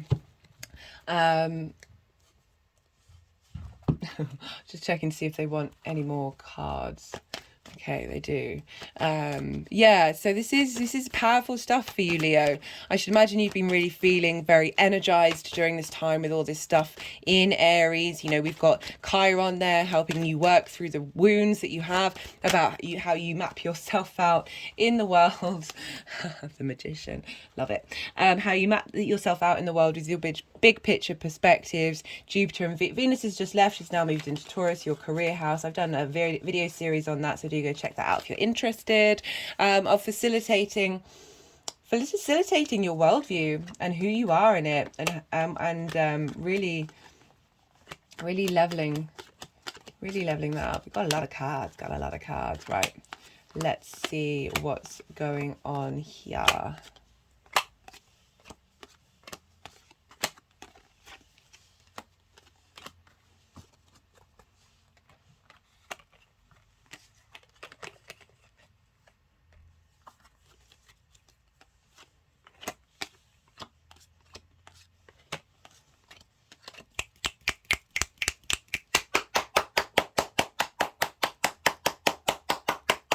going to interrupt. Keep. Let's move this down just a little bit, just so you get to see all the cards.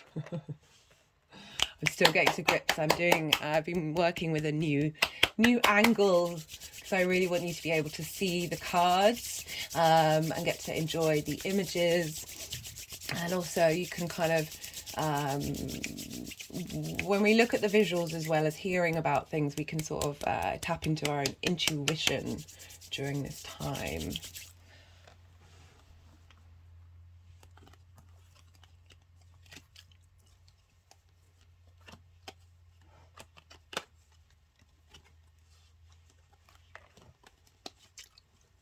Set an energetic release.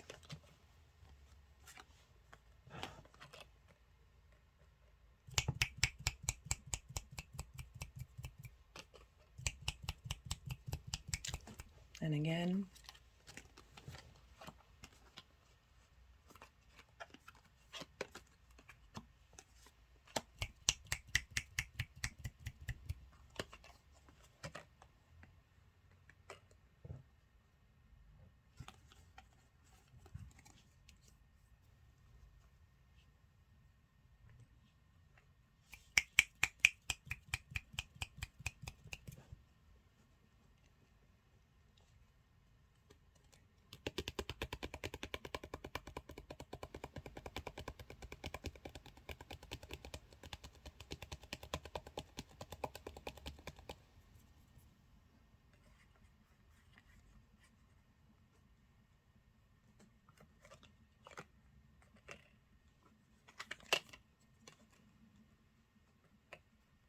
Do bear with me, Leo. It's all part of the process. I meant to say bear with us. I started saying that yesterday and had just a real softness in my body of like the energies going, no, we're all in this together. We are a we are an us. We're not separate from you. So we've got four. We've got the sun moving through Aries. We've got the Four of Cups. Sorry, sorry if the camera is shaking, or if I'm, because I'm currently shaking right now. A lot of fire energy. Ooh.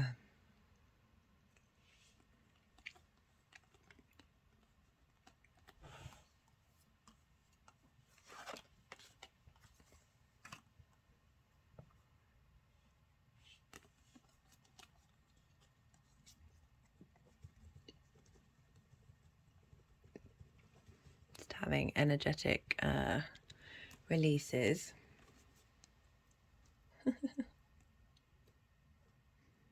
They're not always clear about when they want the reading to start, so sometimes I have to jump in. Again, I'm shaking again. There's so much energy right now in fire. So we've got a few cards here. We've got the Four of Cups, we've got the Ten of Wands, we've got the Eight of Wands, we've got Temperance. Four of Cups. Comparison is the thief of joy, working through feelings of lack, of feeling stuck, not necessarily seeing the beauty of yourself and looking outward and feeling that you are not in a state of abundance. However, with the Four of Cups, this is about realizing that the Ace of Cups, this renewal, this new sense of being able to embody who you are and what it is that you care about is coming through. We then got the Ten of Wands. This is about feeling overburdened, feeling weighted down by so much going on. This can be other people's burdens. This can be just like a lot to do, but also your own passions and motivations. You may have been working really hard and just feeling very overwhelmed. The figure, is not even able to look up at the sun. Is just feeling very drained, feeling very overworked. But there is nearly at the end of the road where you're then able to rest in your castle. And we've got the Eight of Wands. This is about speed, change, go with it, move. Whatever's happening, whatever's changing is for the higher good. good, because for the overall crowning message of the sun moving through Aries is temperance. This is alchemy. This is magic. This is having done the hard work of tempered and worked out and figured out what it is, how it is that you think in the world, how it is that you tap into your own sense of your philosophies, your morals, whatever that is. You've been crystallizing, finalizing. The sun moving through here is helping you bring more illumination and understanding. So you bring all these parts together in order to create magic. If you notice here in the cups, the water is actually going upwards, which is against this the sense of gravity. So you're going, what you're doing and what you're working on is there's a lot of magic here. It's going against the standard way of working with things. But yeah, this is all out the alchemy of bringing all these things together and being able to utilize that, especially because we've got the Magician card later on. So we've got for the sextile with Pluto. I like this because Pluto's moving into Aquarius, an air sign. Swords represent air. With Saturn having just left there, big chance you've gone through some stuff. Like the Queen of Swords has gone through some battles. She's had to fight her way through, and she's been working about how to be clear, cut and concise about her needs and what she wants. She's facing the other way. All the other queens are facing directly. This is kind of showing her independence. She's not bothered by other people anymore. She's not reliant on needing other people to validate her. She's very sure of who she is and what she's doing. And I love this in your 7th house of intimate relationships, especially coupled with the Three of Cups, because there's a coolness to the Queen of Swords, but we've got the Three of Cups, which is showing celebration, communion with people on your same vibrational level. That's what I was kind of talking about with the 9th house sun illuminating to Pluto. This is what we want. This is where we're headed. These are the kind of intimate people that we want to be around. And the sun's telling you, look, you're sure of who you are. You know what you want. You have your strong foundations, and now it's time to transform that area of your life to get you to the frequency, and in order to share and celebrate and have fun and just be at ease with your intimate relationships. So for the Mars square that's in your 12th house to your 9th, we've got Judgment. So Judgment is after the Death card of having realized what you've needed to let go of, transmuted that energy. Judgment is every part of your soul, every part of who you are. We're dealing with the hidden house here, the hidden concepts of who you are now raising up, they're leveling up, they're ascending to a new level. And this is great with the King of Wands because we're dealing with Aries energy, fire energy, of you being in command of the way that you look at the world, your perspectives. It's very creative. It's very passionate. There's a lot of desire for adventure here, but it's a king. It's not the knight or the page. This king knows what they're doing. This sun with Jupiter, with all of this Aries energy, is helping you be able to embody those philosophies from a really long-term, wisdom-based, illuminated way of interacting with them.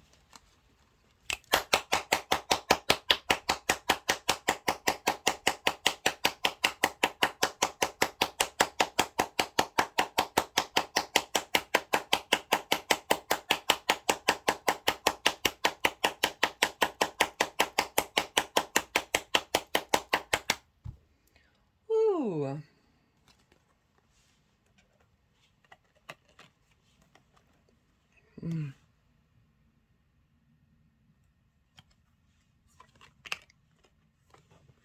And I like that you've got a king and a queen here, like harmonizing the different parts of you, especially with that temperance of really being in your own authority. Love that. Love that. Right, the final aspect, this is following the Libra full moon. We have the conjunction with Jupiter and the sun, and the moon in Sagittarius.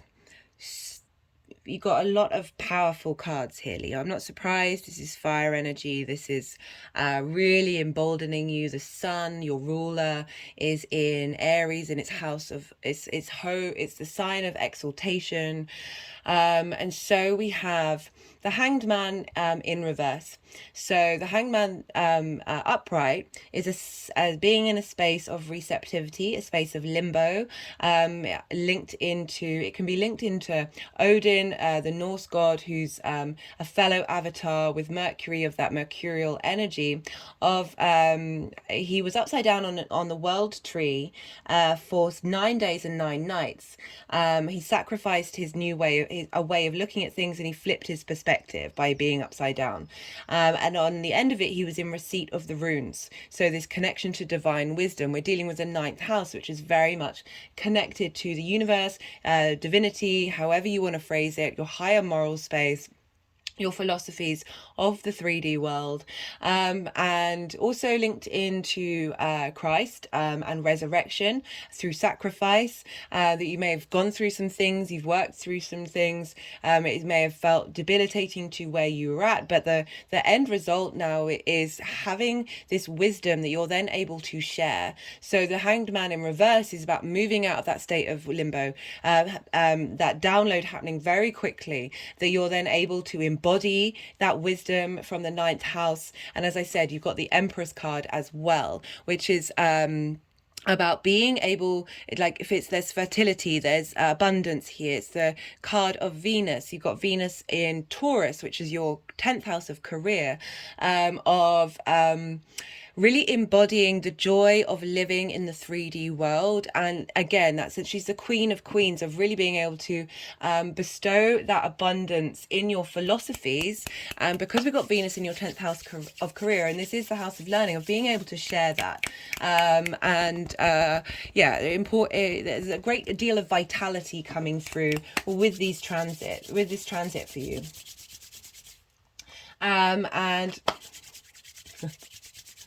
Okay, guys.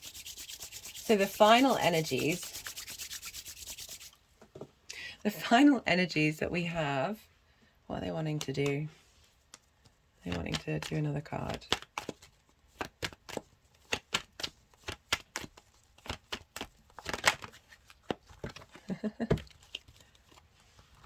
So the final energies of how this is going to move, integrate and manifest moving forward.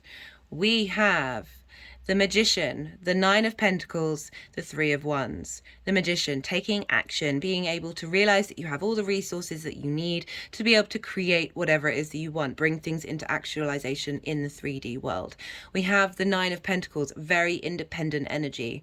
This figure has made decisions, long-term decisions based on their needs, their philosophies, prioritize themselves in order to get to a space of abundance, of being able to be in this garden, talking to the birds, and just being able to relax, but having done the hard work, having been very focused on themselves.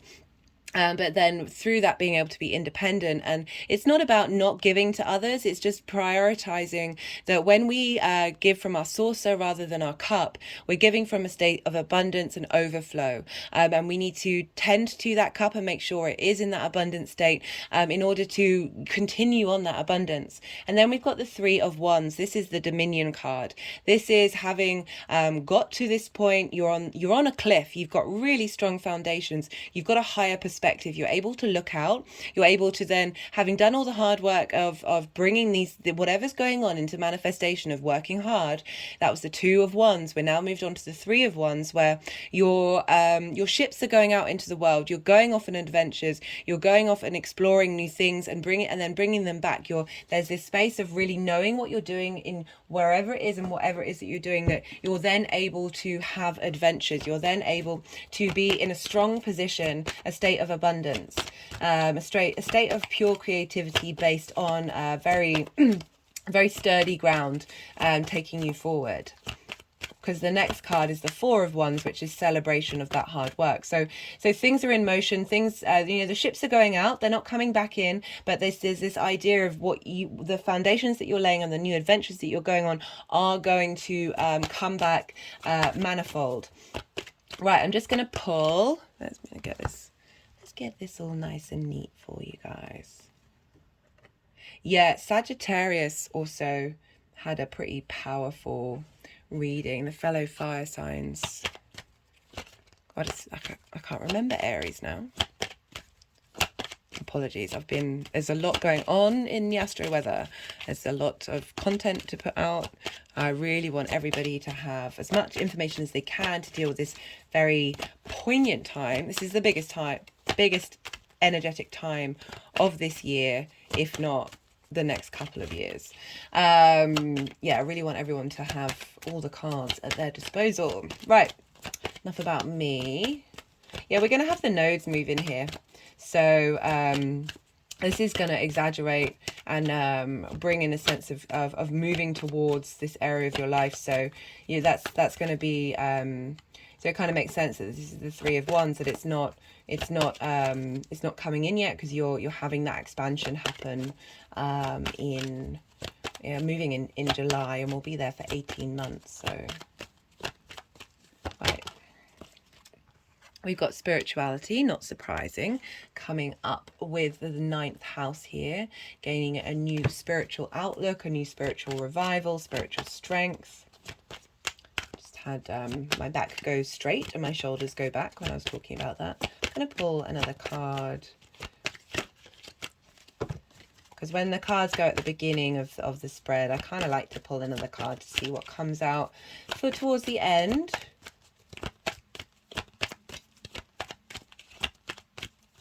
Yeah, I'll be doing videos on the nodes as well, so to get a bigger long-term idea of the journey.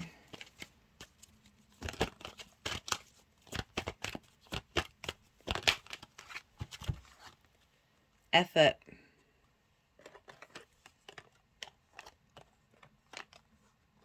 Yeah, that's going with the sextile to Pluto. And it's going behind, so I'm wondering if that's what I was talking about, how that area of your life may have been a lot of effort and a lot of hard work to get to that space. We've got new beginnings, moving past the fact that oh, I like that. They've put the Queen of Swords, so you know, yes, this is a good place to be in, but there's a coolness of now you can, and she's not really she's comfortable in who she is, but as I said, her head is above the clouds. She's gone through this stormy weather. Now we've got new beginnings, and this, as I said, this ease in your one-to-one relationships, this sense of support that's coming through. Right, I'm going to pull, that's 3, so I think that's, I don't want to overdo it. I'm going to pull a card from some cards from the First Light Tarot. This is a mixture of Major Arcana, Karma. This card has come up a fair amount of times. There's a lot of clearing. There's a lot of clearing going on here. Just that was a full body sinking. Oh, and another one. You've been clearing out some debts here. Yeah, with Saturn in Pisces, you know, it's the final sign of the zodiac, and Saturn is linked into time and karma, and cause and effect.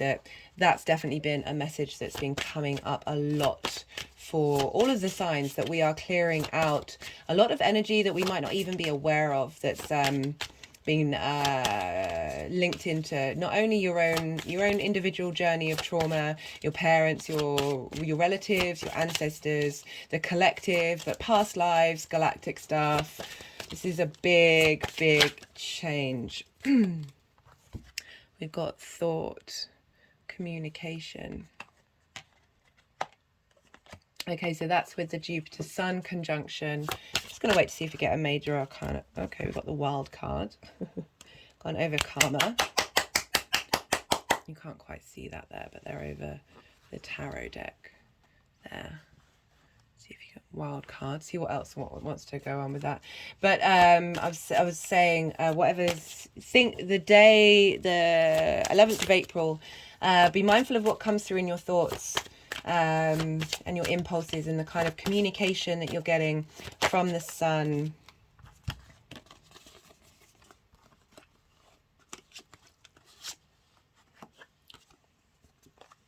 Got first step as well, like they're refusing to give me a major arcana here. We've got a lot of cards. So what was that? First step, wild card, karma, but they haven't maybe the wild card is your karma. that's being cleared out. You're now taking your first steps, having cleared out that karma. Let's see what else wants to come through to get a bit more clarification about that energy. Oh God, when? Oh.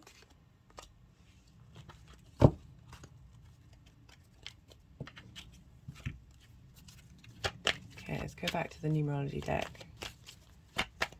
You're getting a lot of cards, Leo. You're getting a lot of cards because I'm curious. Curiosity killed the cat, but the cat's got 9 lives, and you are a lion, you are a cat.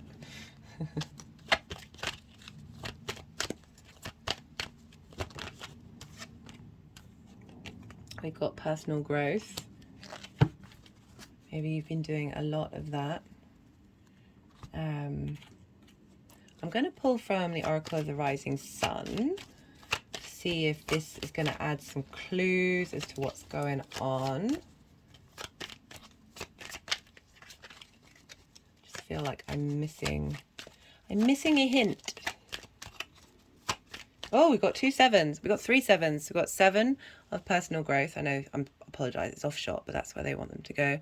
And we've got 2 sevens of spirituality. So I wonder if it's linking into the fact of that first new moon in Aries of really facilitating that. That's too many. Facilitating that personal growth of how you look at the world, and then really with that convention.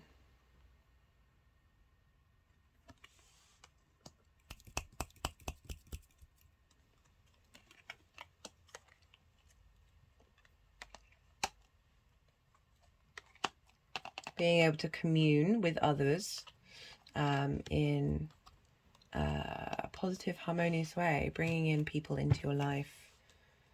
You know, we're also dealing with the tail end of Mars in Gemini.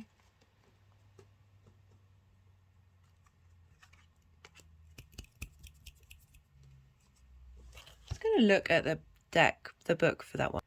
Okay, so this is Venus in Capricorn. A neat and well cared for traditional house stands proudly above an orderly garden. In the centre is a child framed by a stone wall. A portrait of a child framed by a stone wall indicates family restrictions. Yeah, okay, so with that karma, of clearing out that karma, of feeling boxed in, of feeling limited, so that's being cleared out. That's an interesting message for you there, Leo. You know, you've got Saturn in your 8th, of sharing resources, give and take, what it is that you give out, what is it that you draw in, of clearing that energy.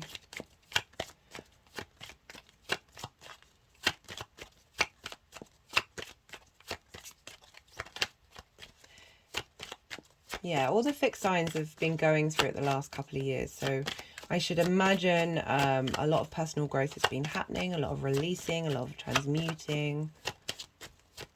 But it's really showing that it's paying off with the other cards. I've got this just feeling that there's something. There's a message that wants to come through. God, I nearly started singing. Yeah, my singing voice has got better. I've mentioned quite a few times on this channel that the more I've worked on my personal growth, the more I've got in touch with my voice, my true voice of who I am. I've got the organization card. This is Mercury in Capricorn. Again, more Capricorn energy coming through. Getting everything, getting your philosophies and your ideas into order. You know, it's Mercury in Capricorn, so that's long-term legacy of figuring things out during this time, is helping give structure to the rest of your chart.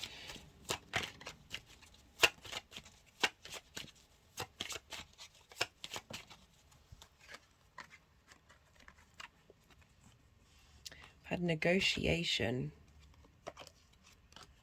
with convention.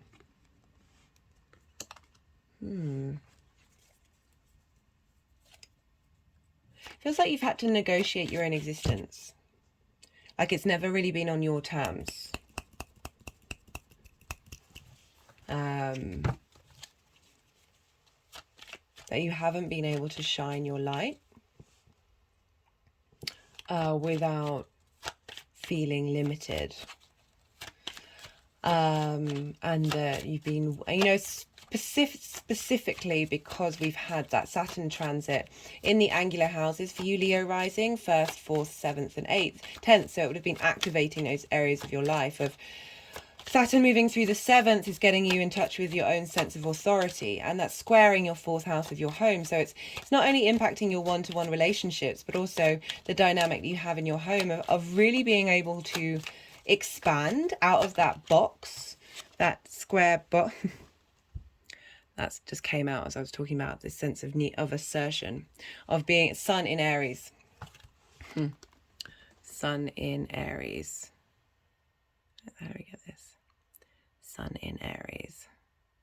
Of really being able to be yourself from a place where you don't feel that you are taking away from anybody else, that you're allowed to be you.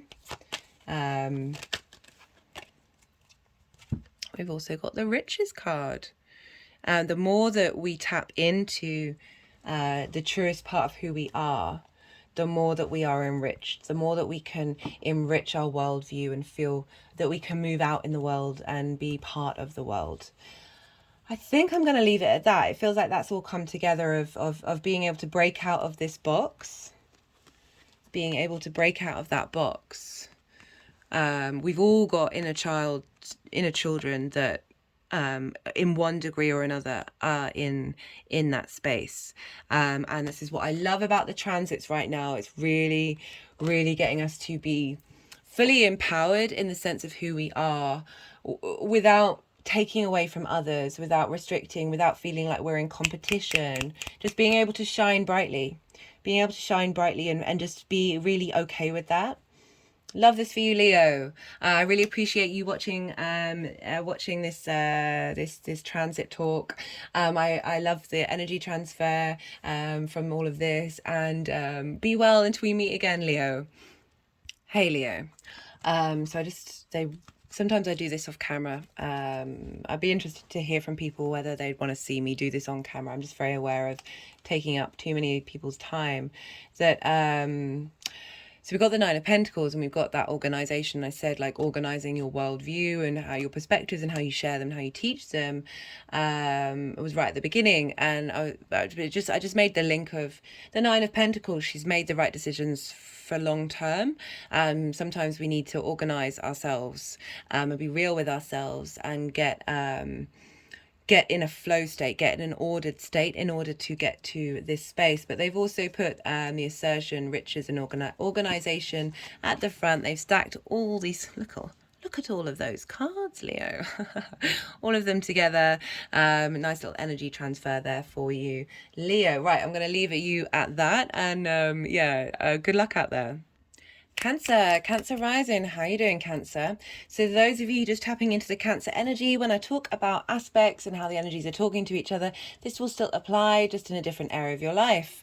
For Cancer rising, though, this transit of the Sun is moving through your 10th house of career, life purpose, how the big outside world sees you. This energy, this Aries energy, is squaring your Cancer energy. So squares are an aspect of Mars. We're dealing with Aries, which is ruled by Mars. Squares can bring about conflict, drama, frustration. But all of these are to help you understand and get in touch with your true needs in your career and who you are.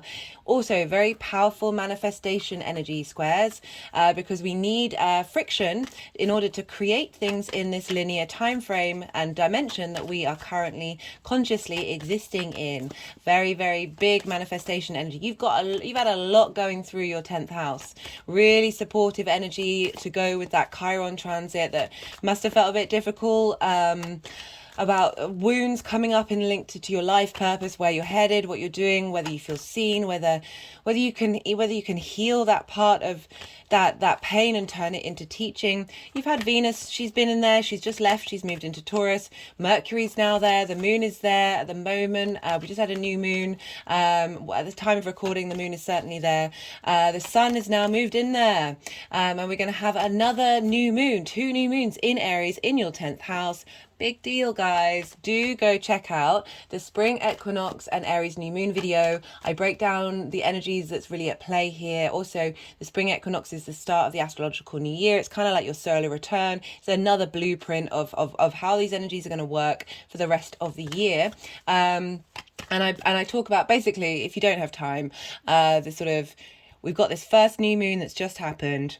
That's clearing out, that's starting new beginnings, that's clearing out and leveling up. It's just refreshing everything. It's helping you motivate and move where you're on. And then once you've cleared out that stuff, we're going to have that new moon at 29 degrees of Aries. It's a hybrid eclipse. And so the nodes are still in Taurus. They'll be moving into Aries in July.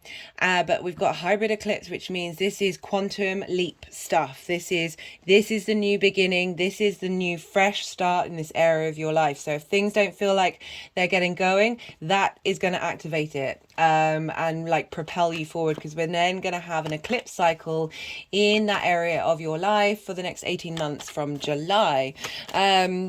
So this is squaring your Cancer energy. So for Cancer risings, this is squaring you. This is your house. This is how you embody your sun or your moon in your actions and your deeds. This is often how other people see you. This is your body. This is your appearance. So you've got a lot of catalysts going on at the moment between you and how you embody yourself, and how's that's manifesting in your career and your sense of where you're headed and how the world sees you. You've got the sun moving through here, illuminating. The sun is in its exaltation in Aries. It's you're very much in command of who you are. The Jupiter transit's helping us embody with great wisdom that Aries energy for the long term. And now the sun's there, like big vitality. This is shining a light on that area of your life. This is helping you be seen in your career and helping you see your life purpose. You may be get some accolations if you're in a job, and you may be appreciated, also you might find it a little easier to understand where you're headed and what it is that you're doing in that area of your life.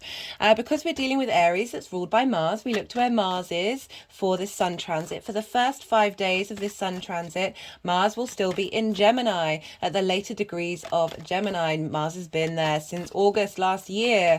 This is the house of this is your 12th house.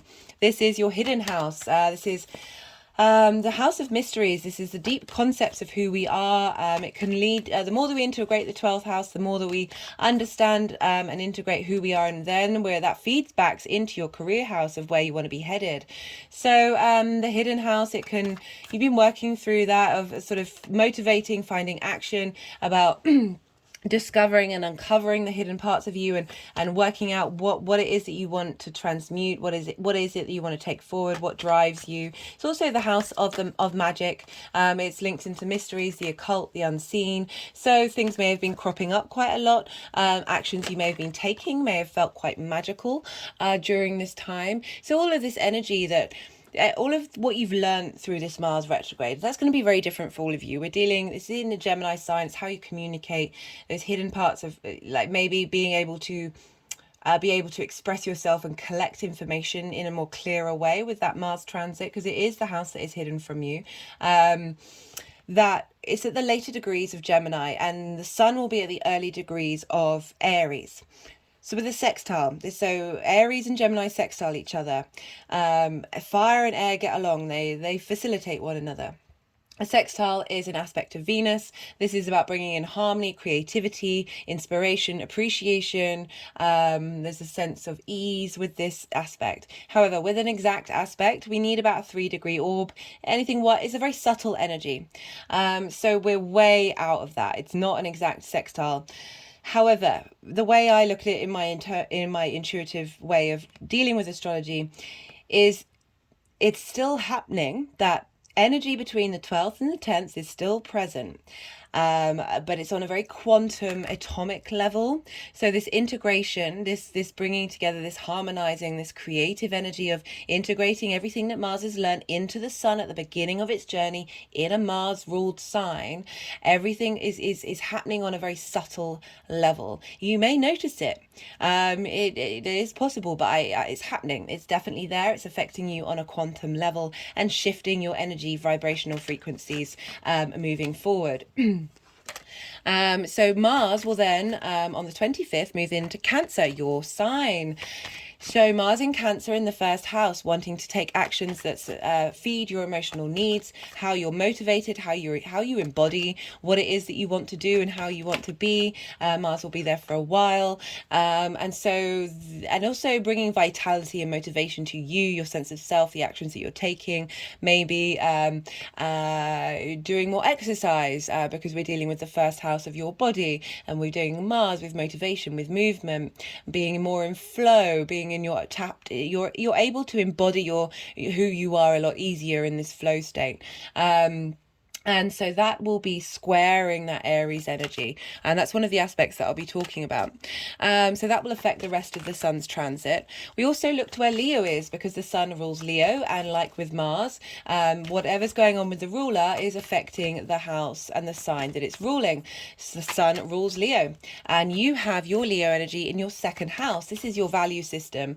This is what you value and how you value yourself. This is how your resources, basically, how you make money, the things that you have that you care about, how you manifest. And so this transit of the sun in Aries, it's a fellow fire sign to Leo, of your career, your life purpose, what's going on there and how you're being illuminated and a light is being shone in that area of your life, is facilitating how you value yourself, what it is that you value, how you make your income. So great combination, the second and the 10th house, and how you manifest. So it's leveling up that area of your life. So themes may come up linked into the Leo area of your chart, as well as where Mars is during this transit. So that's the kind of general energy. So there's going to be 5 piles here. The first pile is going to be the pile linked into the sun's journey through Aries. And then I'm going to have 3 piles linked into 3 different aspects. And the final pile is how these energies are going to manifest moving forward. I'm going to talk about the aspects first, and I'll be shuffling the deck and seeing what cards come out, and then the energies and I will want to move the cards around. Well, it's them doing it, but I'm really getting the impression from them that they'd really rather I didn't separate them from me. I'm still working on that. They'll move them around. I might be a bit quiet. I might do some energy work. It's all part of the process. It's transmuting the energies on a very subtle level, on more of that quantum level. And then I'll read the cards and I'll re-go over the aspects, so you then have that reintegration of what's going on. So as I said, right, the aspects, the 23rd of March, this is the day Pluto moves into Aquarius, and one of Pluto's first aspects that it's going to make is to the sun in a sextile. I love this for everybody. I think this is great. Oh, I nearly swore there. I'm British. This is what we do. We swear. It takes a lot of effort for me to not randomly add in expletives. So we have this on the 23rd. We have, with the sun, 2 degrees of Aries and Aquarius at 0 degrees of Aquarius, Pluto at 0 degrees of Aquarius. We have this sextile, again, this aspect of Venus, bringing about harmony, creativity, beauty, appreciation, connectivity, love, sensuality, pleasure. And we have that with your career house of the 10th house, your life purpose, with the shared resources of the outside world. Like everyone else, we have just had Saturn go through Aquarius. Saturn has come along and given us shaken everything up, and it could have been quite brutal for some of you, Saturn and Saturn-based sign.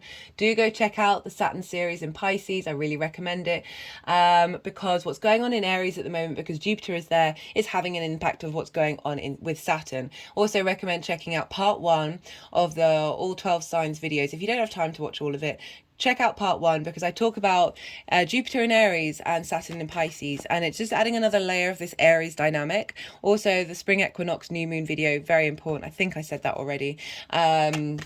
because we've got 2 new moons happening, and that's all very relevant to the sun's journey, because it's not just the moon, we deal with the sun during the lunations, lest we forget.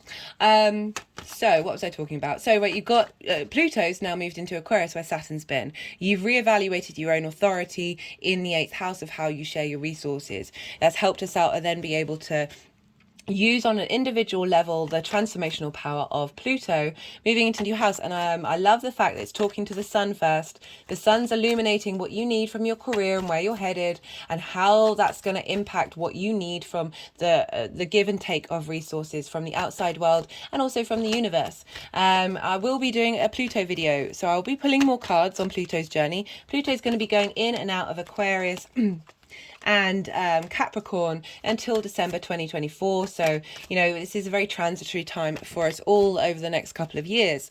Though on the 25th, this is when Mars has moved into Cancer, your sign, Cancer.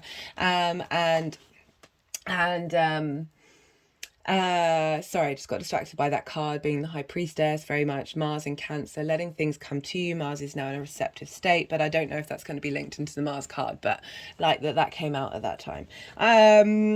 Mars has moved into Cancer, will be at 0 degrees of Cancer, and this will now be squaring the Sun at 4 degrees of Aries. So how you embody yourself and how you are motivated to embody yourself is feeding in to the Sun, and what the Sun, where you're headed, the illumination you're getting in your career. This is a great time for taking action, for using yourself in order to move forward with your career and harmonize that wisdom that you've been learning in that Aries area of your life. Love this. It'd be really interesting to see what cards come up for that. Following that aspect, we have on the 5th of April, we have the full moon in Libra. The sun will be conjunct Chiron opposite the full moon in Libra. I'm not going to pull cards on that. I'm going to be doing a separate video, so do go check that when that comes out. I recommend if you've watched that video, come back to this one and watch the sort of end half and see how all the cards are playing together. I love doing these transit videos because it's just adding layer upon layer. We live in a nuanced world. We live in both a very simple existence and very complex one, and it really is the aim of the game of this channel, is trying to get you to have all the cards on the table so you can have make informed decisions and understandings of the energies at play, like really appreciating what's going on and then being able to transmute that energy once you've learned the lessons. So that's a full moon in Libra that is happening in your 4th house of home. So this is all on angular houses. We're going to have the nodes moving into these signs, so there's going to be some impact for you on the cardinal axis for sure. This is where eclipses will happen. Following that, on the 11th of April, the final aspect that I'm pulling cards for is the conjunction with Jupiter. This is happening at 21 degrees of Aries. At the same time, I should talk about what that means. So that's a cazimi. When the sun comes into exact conjunction with another celestial body, the sun imparts divine wisdom, divine illumination to that body. And then that body sort of levels up, basically. Jupiter's going to be in Aries for another 2 months after this conjunction. So you're really going to be able to utilize the wisdom that you've learned that's come through from the sun, that's coming through to Jupiter. You're really going to be able to embody that in your area of your career. I love that for everybody. At the same time, Venus will have now moved into Gemini, your 12th house, and will be trining Pluto in your 8th house. I'll be doing a separate Venus and Gemini video. So again, like the full moon, maybe go check that out and then come back and see how these all work together. But, you know, Venus is coming and bringing some harmony into your 12th house, and communicating what it is that you need on a very complex, hidden space, that magical space, but all those different layers of who you are, and what it is that you need from the outside world and how you share your resources.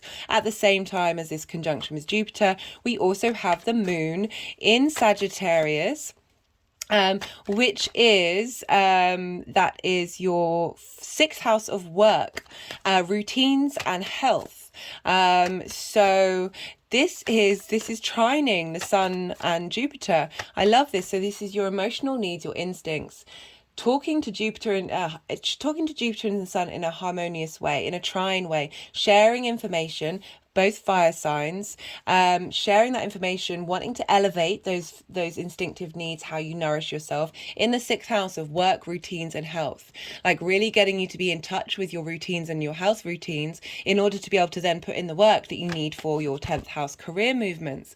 Love this. And so at the same time, that energy from Jupiter and the sun combined is feeding into the moon. Love it so much. So that's the final aspect that I'm pulling a card for, or cards basically. But then following that, on the 19th and 20th of April, depending on where you live, we have that second Aries new moon. This is the hybrid eclipse. This is the quantum leap that we're going to be going through. That, you know, with the nodes being at the moving into Aries and starting a new nodal cycle. Love this for everybody. Right, okay. So I've finished talking about everything. So that's usually when I stop shuffling, but they seem to want me to shuffle for a bit longer, but sometimes this happens and then nothing comes out. It is what it is. We've got quite a few cards. I haven't really actually been paying attention to the cards that have been coming out, to be honest. But it looks like you've got at least 3 major arcana and 2 very positive. Right, I'm just going to put that deck. If they want me to pick that deck up, they will. Right, let's see what we got here for you, Cancer.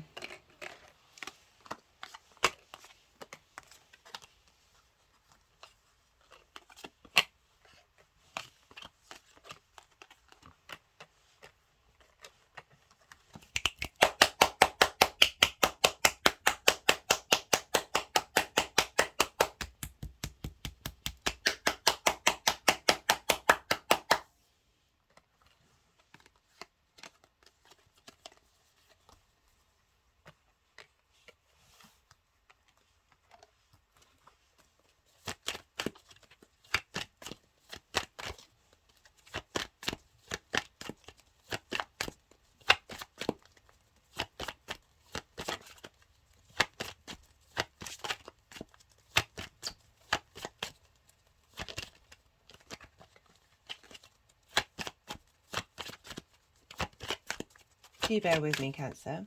Just have a feeling. There's more cards coming. You've got, this is already off the bat. You can tell that there's some. I'm not surprised. You've got all this wonderful energy in your 10th house of career. So we've got, for the energy of the sun moving through Aries. This has happened with almost all of the spreads. I think Sag was the only one that didn't really get any difficult cards. So you've got the 5 of Swords and the 9 of Swords here. So the 5 of Swords is, so this is energy that's you may have been in and that you're clearing out, or have already cleared out and you're moving on to this space, right? So this is the crowning card of the sun in Aries. So we've got the 5 of Swords, and this is very much lots of battles, lots of fighting, you know. There could have been some drama and work, you sort of maybe beating yourself up. So with this card, I often see it as like there's a part of your mind that's you're constantly battling every other part of your mind, but at what cost? What are you winning at? I talk a lot about in these videos about how the mind is addicted, it is an addict, and it's easier to produce cortisol and adrenaline. So it will tell you things in order for you to emotionally feel and then produce the hormones that it's addicted to. So it's like battling at what cost? Like you've got all these swords. The mind may feel that it's winning in bringing the other parts of you down, but you're stunting the growth. You're not being able to get forward. Or this is conflict at work. I'm feeling like you haven't been able to get anywhere, that other people have taken the resources, and you've lost in this space of not feeling like you just not feeling satisfied with what am I trying to say? That the outcome of where I'm just trying to repeat the same thing, that you feel like you've lost and that you're not in movement, you're not excelling, you're not moving forward, that there has been you're feeling like a loser, and that's quite a strong word, but that is part of the energy that we can feel when we're trying to work out our career, where we're headed. There may be other people in your area of career that you feel that are winning, that have taken away your resources, that they're just not being able to be able to flip that energy up and be able to move through it, because we've then got the Nine of Swords, and this is anxiety, this is sleepless nights, this is worrying about things that you can't control, really being overwrought and over dominated by that mental cycle that is blocking your ability to understand your life purpose and where you're headed. Like maybe you feel like you haven't been able to get where you've wanted to get, and you're just worrying about that energy rather than switching that energy up and just exploring and being creative. Right, so we've all been in here. I've certainly spent most of my life in the Nine of Swords energy, and it's exhausted. When we are in a state of anxiety, I've said this repeatedly in the videos, that when we're flooded with cortisol, when we're flooded with that adrenaline, our brain literally cannot process things. It cannot think, it cannot do, it cannot be. So we are stuck. It's the reason why the hierarchies are so intent on keeping us in a fear-based space, because then we can't think for ourselves, we can't break out of the cycles, right? You've got the World card. This is a Saturn card, admittedly, but it's getting to a space of knowing yourself. So moving away from feeling lack and looking outward, or feeling that sense of, oh, I haven't achieved, I haven't done what I've needed to do, other people have been doing better, or whatever it is, however that manifests for you. Or just not being able to figure out what your life purpose is and where you're headed. That the World card is saying, do what you do. Know yourself, truly know yourself, and focus on that feeling, focus on expressing yourself for you, and then the world will open up. The sun is now illuminating the whole of your existence, the whole of your life purpose, the direction in which you're headed, however that manifests and however that resonates. That there's a freedom with the World card, even though weirdly it's a Saturn card. But for me, with Saturn, the more that we work with the boundaries, the more that we get integral with ourselves, the more we don't need those boundaries, the more that we are free to walk with integrity. It's really asking you to walk within your true nature in the world. Love that. And you're getting that vitality of the support from the sun, of really being able to see what that is. And the Aries energy, the I am, you are you do you, boo, you do you. Really check out the spring equinox video. I talk a lot about the competition element of Aries, with Mars being there, and being in competition with yourself for fun, not to beat yourself up, not to be in conflict with yourself, not to be anxious that you're not achieving what it is that you need to achieve. The more you sack off that energy, the freer and the more the world opens up to you.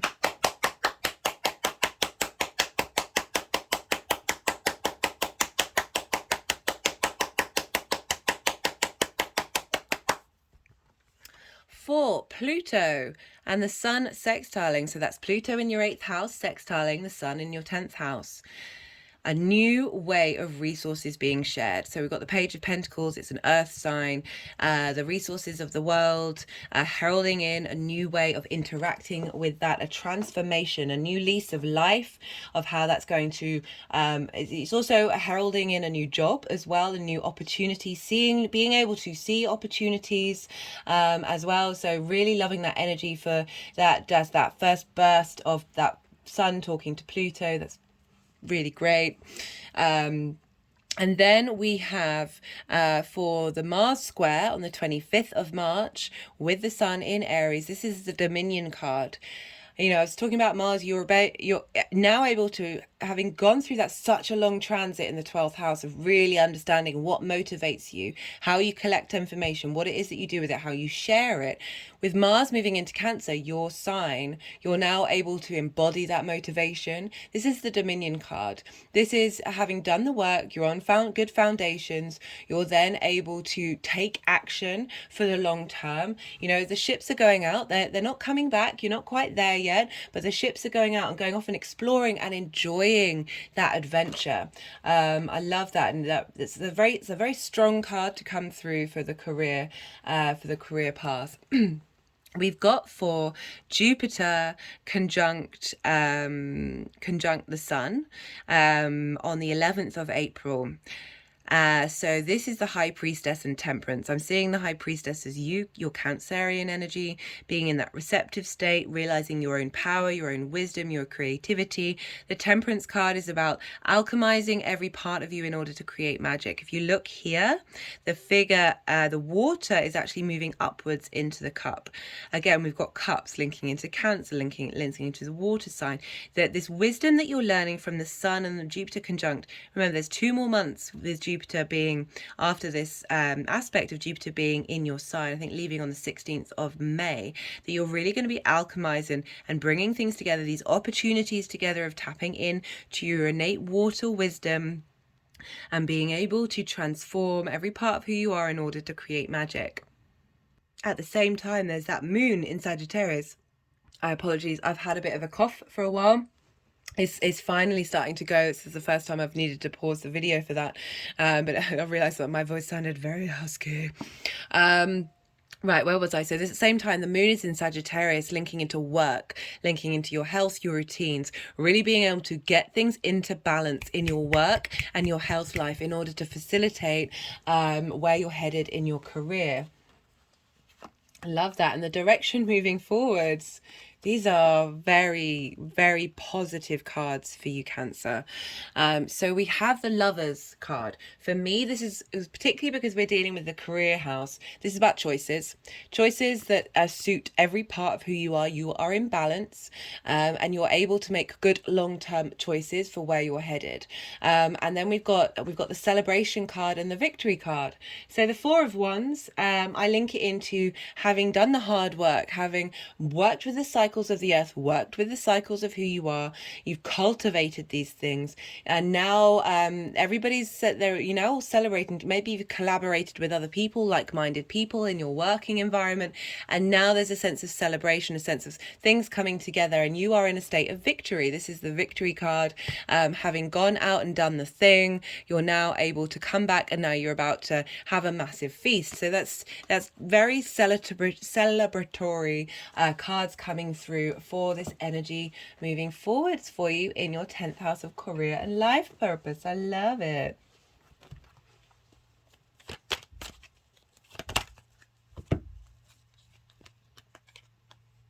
That's a lot of cards.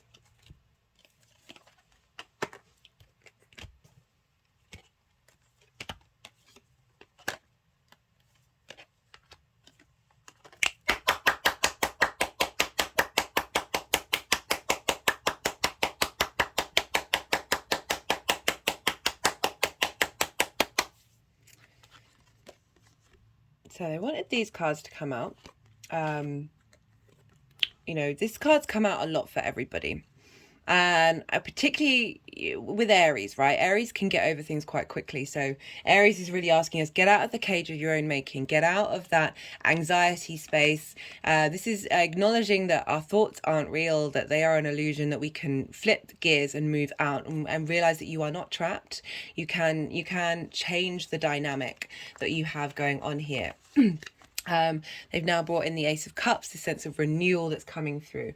This Aries energy, Sun and Jupiter together, very much giving you a sense of renewal. I love that you've got Cups because it's Cancer energy that we're dealing. And we've also got the Queen of Cups and the Ten of Pentacles. This is long-term legacy, nourishing yourself, knowing your needs, being able to nourish your career from a space that is truly linked into the joy that you have from it.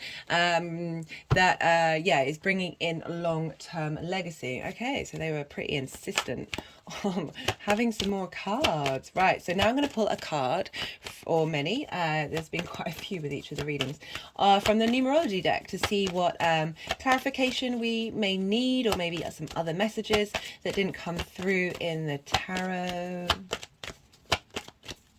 Let's see what's going on. Yeah, you're really going to refine what it is that you need from your home life when the nodes move into Libra and Aries. So you got Libra in your 4th house. So you may spend some isolation. With the South node, you tend to retreat.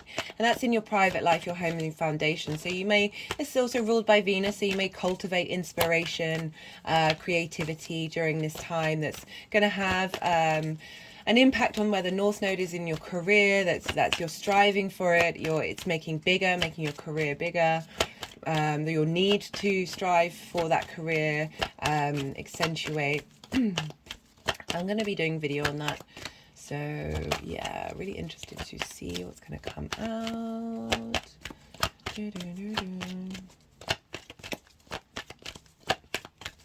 This deck, I'm gonna, yes, I do clear the decks after each reading, but this deck has been consistently, let's see whether they want to do some energy work. Because sometimes the cards don't come out because they want me to do energy work. Other times, honestly, this deck has just been, I don't know what's going on with you, boo. Been very resistant.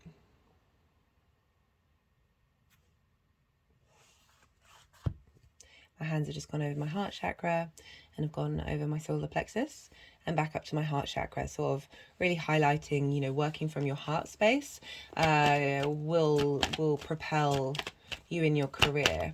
I'm really just doing it for the love of it. Doing it for the love. You know, you hear so often with people that they get burnt out, they get frustrated, they lose, they get depressed when your career is you're in the motions of it, you're not really present in it. And when we work from the heart space,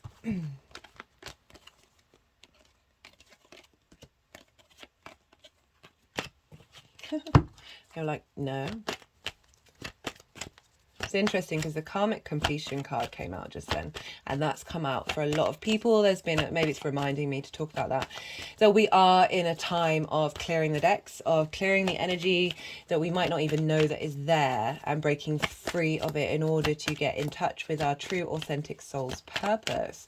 This is why I bang on about like checking out the Saturn transit videos and that spring equinox, because it's bringing that all together, that combination of Aries with Pisces, which I think is so important to us in this present day when the individual's autonomy is being stamped down on, and needing to work out the balance between that Aries and Pisces energy of wanting to be independent, not wanting to seek help, where, you know, that's potential competition vibe, but it's also the great defender, the spiritual warrior. Right, we've got the manifestation card. Not surprised. Not surprised, guys. Not surprised. Right. And that seems quite self-explanatory that with that clearing that the sun is going to, and all this stuff in Aries, we've got vibration. That came out quickly. Positive energy. Yeah. That's one of the key things that I'm going to be talking about with this Pluto transit. Listen to things that are... the Hierophant, trainer, wisdom, understanding, mentoring. Now this could be because we're dealing with the 10th house, so this energy of Jupiter and the sun, anything could be people in your life coming into your life to help bring about wisdom and training. But I really, you know, it's moving to the end spot of it, that it's you with my old deck, it was the Guru card, was the Hierophant card of being your own guru, which is really sort of tapping into what I was just talking about of working from a heart space, you doing you, you're not seeking that outside space, that very much independent Aries vibe that is around. And the more that you cultivate what is truly integral to who you are able to be your own wisdom keeper. You're able to understand yourself, be able to, you know, some of you might turn into teachers and trainers and mentors. But yeah, it's essentially being your own teacher and not looking to the outside world. That whole message that just came through at the beginning of feeling in that state of lack. Okay, well, that's 3.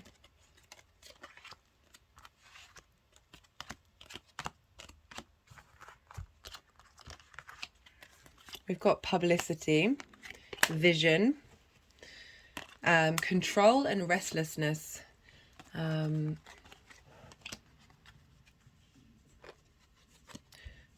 restless card is going underneath these guys.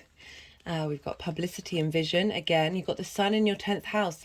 You're now very visible to the outside world. So some of you might be getting a bit of publicity, and however that may be. We've got the control. I like this coming up of being tempered and being in balance and being in control of what it is that you need from yourself, and being mindful of your response mechanisms are really going to facilitate the growth long term for you, Cancer. Okay, Cancer, I really appreciate you watching this video and sharing your energy with me. Yeah, be well until we meet again. Gemini rising. How you doing, Gemini? So for those of you just tapping into the Gemini energy, when I talk about aspects and how the energies are communicating with one another, this will still apply. It will just be in a different area of your life, as will the messages coming through from the tarot. So for Gemini rising, this transit of the sun in Aries is happening in your 11th house of hopes, dreams, friends, groups, and alliances. You've had a lot of Aries energy, a lot of activation in the area in the Aries area of your life, and this sextiles your Gemini energy. And so a sextile is an aspect of Venus wanting to bring about harmony, creation, beauty, appreciation, inspiration, connection, love, sensuality. So you've had a lot of interactions because you've also got Mars in Gemini in between these two areas of your life. I'm going to be pulling, there will be 5 piles here. The first pile is where the sun moving through Aries and what that's going to mean. Then I'm going to be talking about 3 aspects and they'll have their own separate piles. And then finally the energies moving forward. I'm going to be shuffling while I'm talking about the energies, talking about the aspects, and then when I'm done, we'll move, me and the energies will move the cards around, and then I'll break down what the tarot has to say. So going back to that Aries energy in your 11th house, the sun moving through there, what can that mean? Shining, you may feel more seen in your groups and alliances. And your friendship groups. You may have a more understanding of the vision of where you want to be headed with your groups and your friends. Also, you could have light shine, some vitality and some direct motion in your hopes and your dreams and where you're headed, and bringing just a general sense of vitality to that area of your life. So because we're dealing with Aries, which is ruled by Mars, we look to where Mars is and what Mars is doing, because what's going on with Mars is having an impact on the 11th house during this sun's transit. So for the first 5 days till the 25th of March, when Mars will then move into Cancer, we've got Mars at the later degrees of Gemini. And so Gemini's in your first house. You've had this transit since the 8th of, since October, which is the 8th month. August, apologies, which is in fact the 8th month. We've had this transit going on for a while, Gemini. I'd love to hear from you about how you've experienced that. Lots of doing lots of things, figuring out how to embody who you are with that long retrograde, having to revisit the sense of who you are and how you embody your motivations and your drives, maybe some changes to your physical appearance, to your body. all going on. And so Mars is going to be at the final degrees of Gemini during the first 5 days. And as I said, Aries and Gemini sextile one another. But with the actual aspect of a sextile, we need like a really tight orb of 3 degrees, because it's a very subtle energy to like really notice it turn up in our day to day. However, these two signs, they still sextile each other. And so with my intuitive response to astrology, I feel that with the Mars at the later degrees of Gemini, and the Sun is at the early degrees of Aries, so they're not by aspect sextiling, but they are by sign.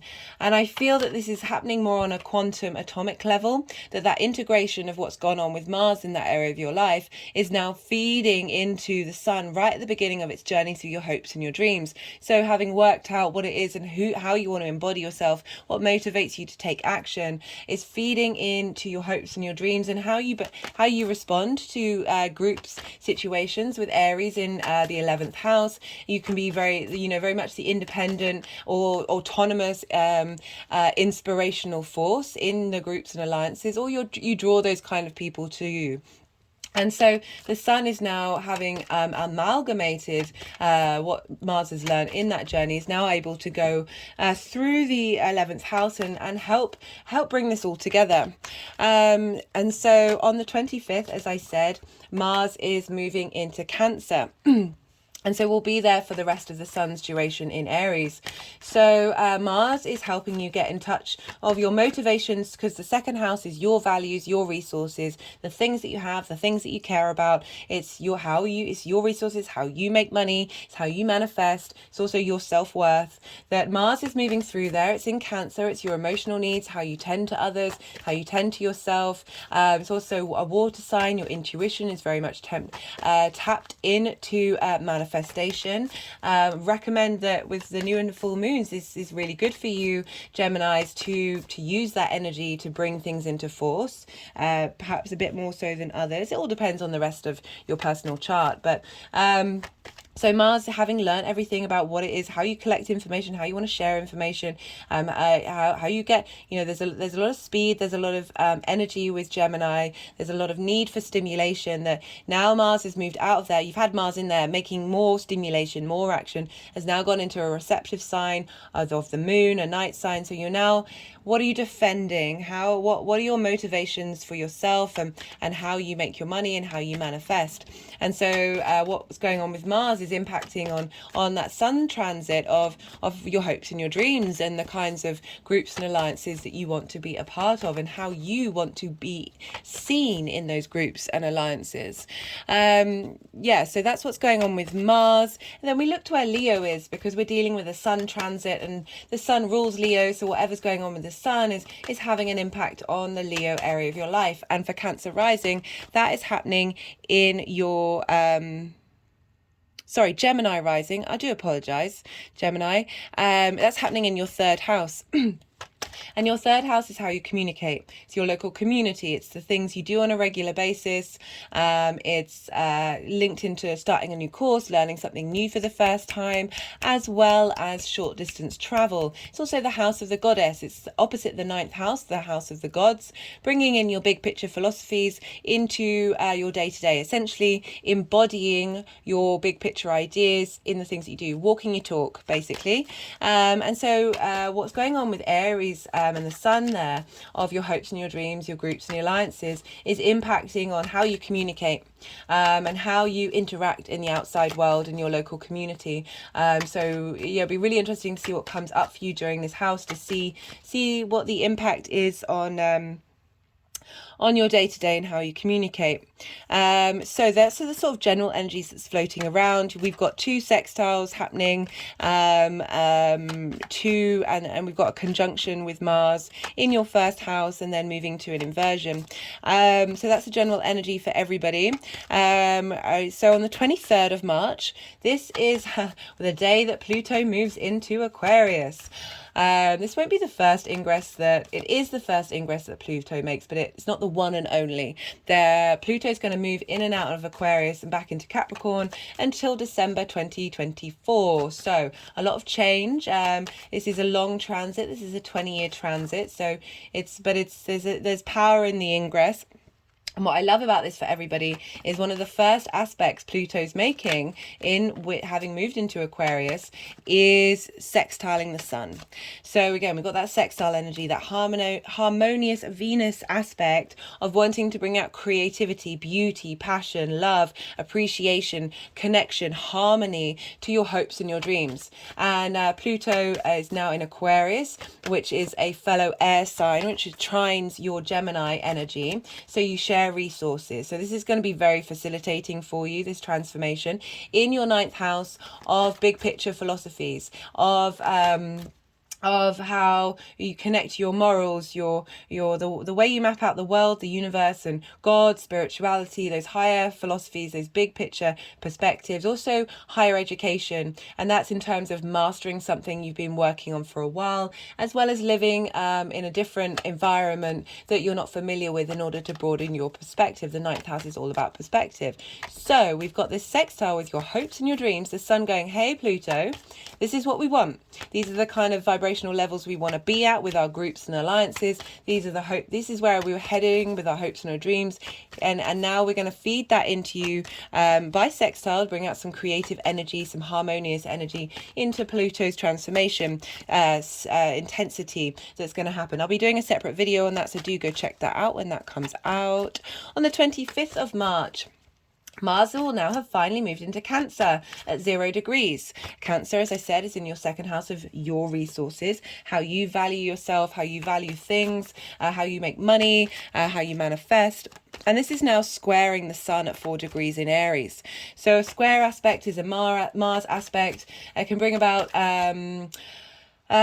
conflict, frustration, drama. If this does come up, particularly because of Mars moving into the Cancer sign where the moon is linked into our emotional needs, whether they're being met, whether we're meeting other people's needs, how we connect on our unconscious emotional response mechanisms.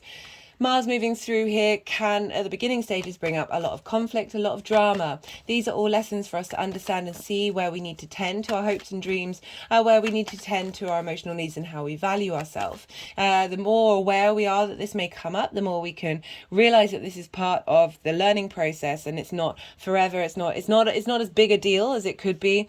Transmute that energy and then get them to work together, because a square also represents friction. We need friction in order to bring things into 3D linear time, this current reality that we think that we're in. So very, very positive manifestation energy between your hopes and your dreams and your value system, getting you to realize your own value, getting you to get in touch with your hopes and dreams based on your value system, with this motivation that you've got to strive out in the world and care about things. Also, perhaps tending to the needs of your groups and alliances, because that could very much be the case. All those groups and alliances tending to your needs. Are you getting a feedback loop and really highlighting that you are valued by the outside world? Following this aspect, on the 5th of April, we have a full moon in Libra. I won't be pulling a card on it, but I just thought I'd bring it up. I'll be doing a separate video, so do go check that out, and it might be a good idea to come along. This card's come up for pretty much everybody. To come along after you've seen that video and rewatch the end of this reading to see what cards come up there and how they interplay with the cards that come out afterwards in this reading. And that's happening in your 11th house of creative energy, and it's a full moon. The sun will be conjunct Chiron, very powerful full moon here. Following that, on the 11th of April, we have the final aspect that I'm pulling cards for. This is when Jupiter will be conjunct the sun. This is called a cazimi. This is a very powerful, potent energy where the sun shines illumination and divine wisdom and inspiration into Jupiter. Jupiter's been in Aries for a while, really helping you level up what it is that you want and who you want to be around and who you are in groups and alliances, really tapping into elevating and bringing wisdom to that Aries impulsive energy that we have. And now the sun, which brings wisdom, illumination, vitality, directness, is talking to Jupiter. They're both very strong. There's a lot of vitality here. There's a lot of generosity and expansion in this particular transit. That Jupiter will still be in Aries 2 months after this, so you're going to get get to integrate the wisdom that's coming through at this time. As well as this conjunction, we have Venus will have moved into Gemini and will be trining Pluto in Aquarius. So Gemini in your first house, your Gemini energy, Venus helping harmonize and bring into being. You're getting a sense of confidence of who you are. I will be doing a separate Venus and Gemini video, so do go check that out. But I just want to let you know that this is happening at the same time of Venus bringing into harmony that transformation that's happening in your ninth house of how you map out the world and yourself in it. Also, at the same time as this conjunction between the Sun and Jupiter, we have the Moon in Sagittarius trining that. So two fire elements working together. They're sharing resources. I love the Moon and the Sun trining one another. It's a short transit compared to the conjunction with the Sun and Jupiter, but still very relevant because we're going to have an exact trine at 21 degrees of Sagittarius, 21 degrees of Aries. And so the Moon, our unconscious needs, our need for nourishment is happening in Sagittarius, which for you is in your 7th house of intimate relationships, opposing your Gemini energy.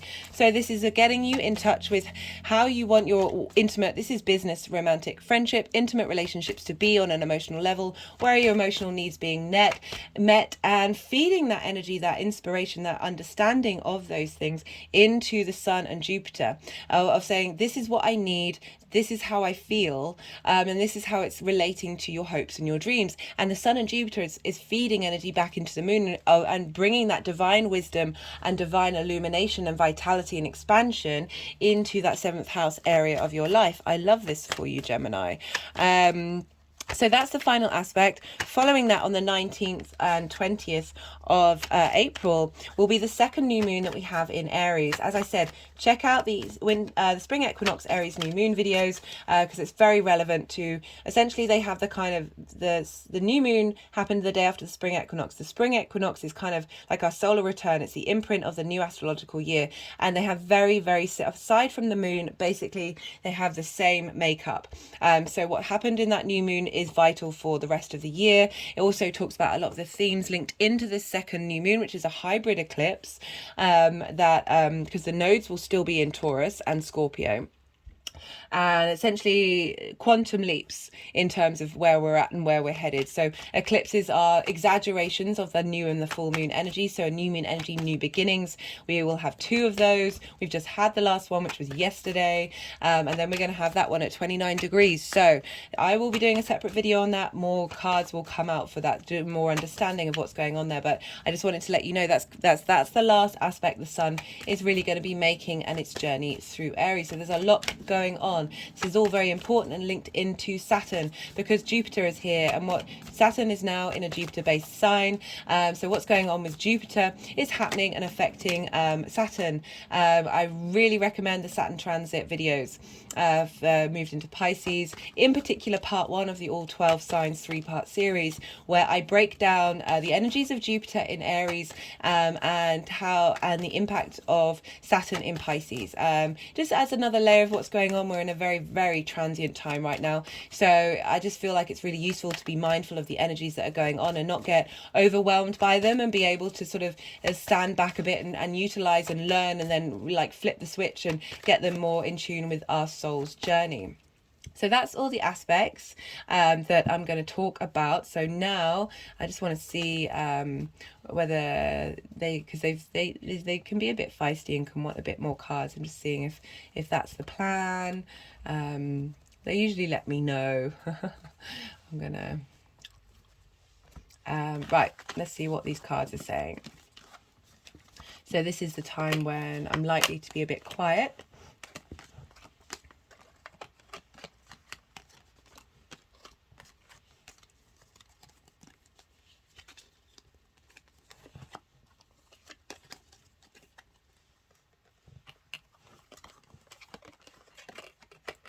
When we move these around.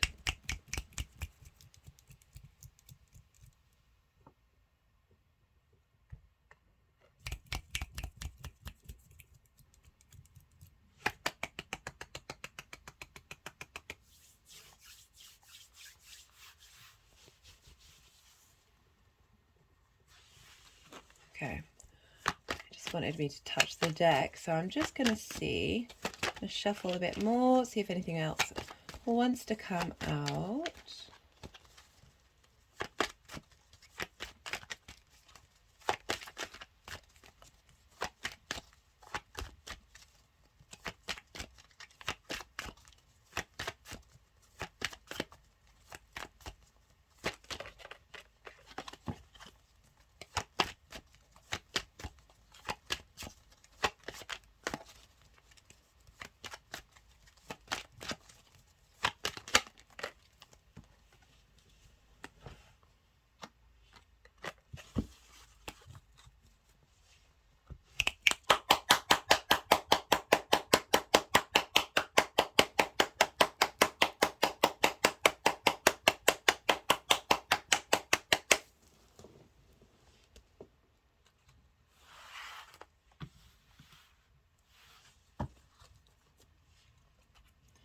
interestingly, they wanted me to touch this crystal.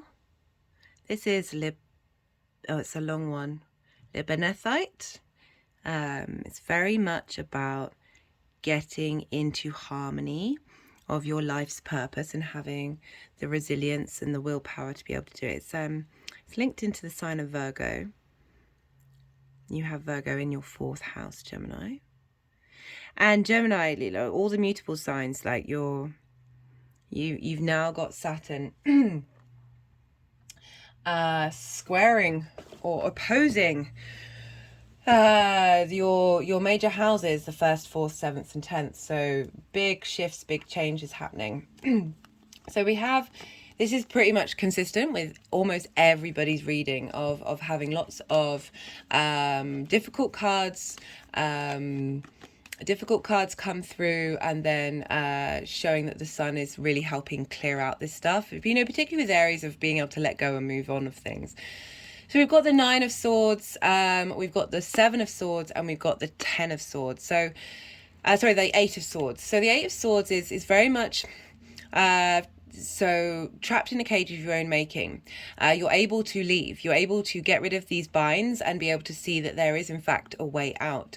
So often we can overanalyze, over worry, and feel limited by the outside world, but there's this we have the ability to think in a different way. We've also got the 10 of Swords, but there's very much this stagnant energy of not being able to take action. We've also got the 10 of Swords of feeling completely overworn, overburdened, our mental state betraying ourselves, and stabbing ourselves in the back and limiting us so we can't even move. We've got the 7 of Pentacles, and this can feel like procrastination. This can feel like you don't have all the resources that you need. But sometimes I like to read this card of being helped out by having all this clutter cleared away, because we're dealing with a lot of swords here that are kind of getting in your way. And what the 7 of Swords is doing, like he's taking these away, so you're left with 2. So you're left with there's some more clarity, there's some more ability to know what you need to prioritize. And then we have the Sun, how the energy of the Sun over the crowning energy is the Chariot card. This is the Moon card. This is Cancer's card, the Moon, your 2nd house of values. Mars is now going to move in here. I feel like this is all kind of bringing in what's been going on with Mars in Gemini for you, Gemini. This is quite a potent change of time. But now the Chariot card's coming along of you're now, there's stability. The Chariot card, they're in balance, they're in harmony. And you're able to move through the chaos, because it's not saying that everything's going to be easy. It's just you now have dominion and strength within yourself to be able to move forward with direction. Look, you see the figure doesn't even have any reins. They're not trying to rein themselves in. They're very calm, and they know what they want, and they know what they're doing. But yeah, the speed is coming through, of which that change of clearing out those energies is going to happen, and you're just going to feel more sure of where you're headed and what you're doing, what your hopes and your dreams are. And yeah, again, because we're also dealing with that Mars transit moving through your sense of self, that 1st house, and then your value system when it's linked into Cancer. And I'm highlighting that because we have got the Chariot card come up. Let's see what they want to do here. Yeah, okay, they're pretty sure. So we have for the sextile between Pluto and the Sun. So that's in your 9th house of higher education, big picture philosophies. I'm really loving this energy coming through. This is about being able to give and receive. This is about receiving wisdom from a teacher, from someone who has a bit of authority, and the Sun being saying maybe you've been searching for somebody to provide you. We're all teachers, and we're all gurus. We're all students at the same time. That's the point of existing. Like we're never not in a state of learning, even if we do have a sense of authority. That it feels that the Sun is kind of saying, wanting to get to that space of being able to share wisdom, but or from a point of needing of perhaps needing that support that's coming through. You've got Pluto coming into your 7th house, that maybe a transformational a teacher may come into your life to help take you on this journey. So we have for the Mars in Cancer squaring the Sun in Aries. I love this because this is a state of rest. And I should imagine Gemini risings or Gemini energy in general, with Mars going through that sign, you haven't had much rest. And now Mars has gone into Cancer, the receptive night sign, giving, you know, it's going inward, it's letting things come to you. There's a sense of stillness. Even with Mars being there, there's still this knowledge that you, during this time, in order for things to come about and for you to contemplate your hopes and your dreams, maybe having a bit of a lie down might be a good idea. But it's also, so you see they're in a church, there's a stained glass window, and you see that this figure is being given something. Again, it's very reminiscent of this card, of being able to receive wisdom, being able to receive learning and understanding and gifts, and being in that intuitive space that you are held by something higher than you. You know, as I said, it's a church. It doesn't have to be God. It can be however you look at that, in whatever that means for you, that you are safe, you are secure, you have stability, you are able to rest without this freneticism that we've had, this freneticism, the swords coming to get you. Of that Mars in Gemini. Now the swords, now you don't have that same activity with Mars in Gemini of really being able to contemplate what it is that you have been learning with that transit.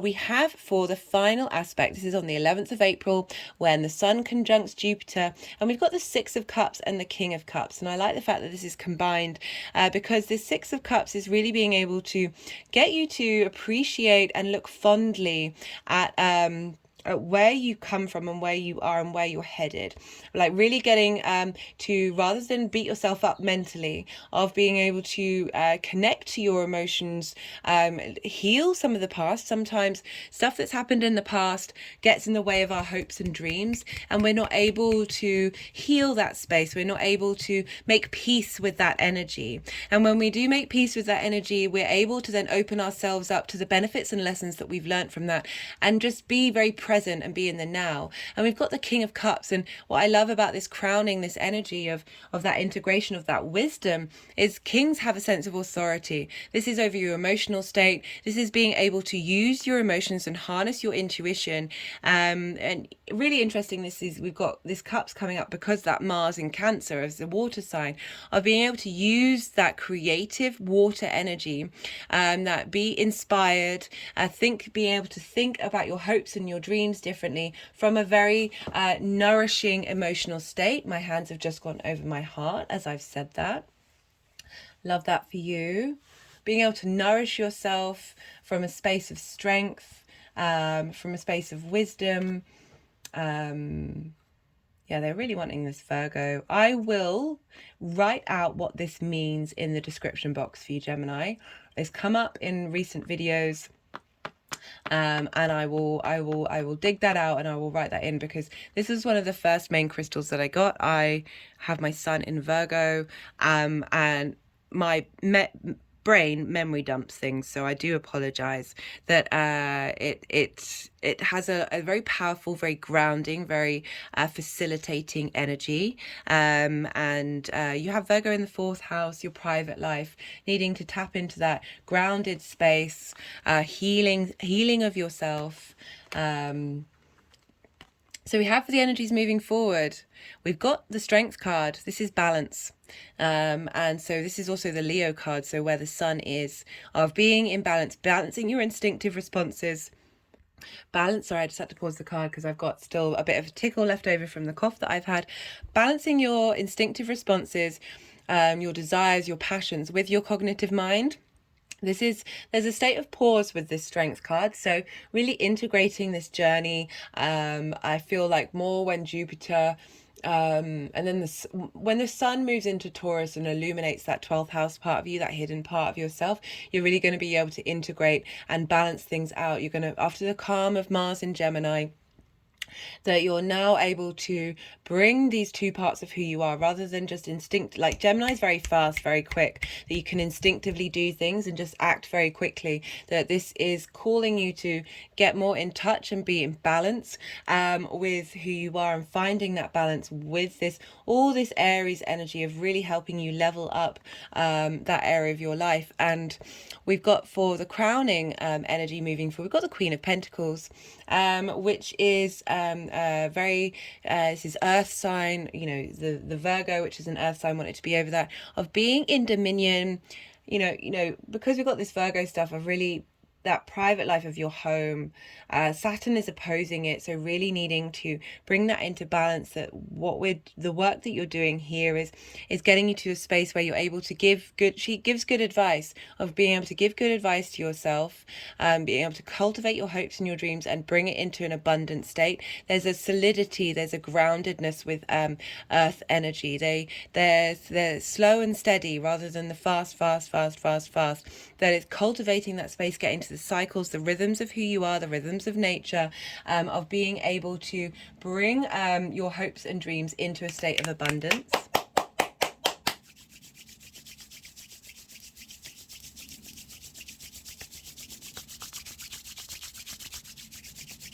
They're just placed over my heart chakra while they're doing this. Doing some nice heart healing. And my throat chakra. Ooh. We've got Venus and Taurus at the moment going through your 12th house, Gemini rising, really helping harmonize and bring these different parts of who you are together. So yeah, I would look to Venus. She's very grounding right now. We're also going to have, I'm just thinking of that Virgo energy. We're going to have a Mercury retrograde in August, September. Might just be September, with Mercury in Virgo, and you're ruled by Mercury, so, or one of your rulers is Mercury. It all depends on your chart, but your ascendant is ruled by Mercury, so, or your sun or your moon. So Mercury has a big impact on, has a bigger flavor, a bigger lens of your journey, and so Mercury's transits do have an impact. And I'm just wondering if this sort of comes about when you're sort of revisiting that area of your life of really being able to get into that space. That's too many. That might just be specific to some of you. But, you know, with the energies moving forward and manifesting moving forward, these things can take time. They may be very apparent straight away, but, you know, it's a different journey for everybody. So I'm just musing on the fact that they wanted that Virgo stone. Nature.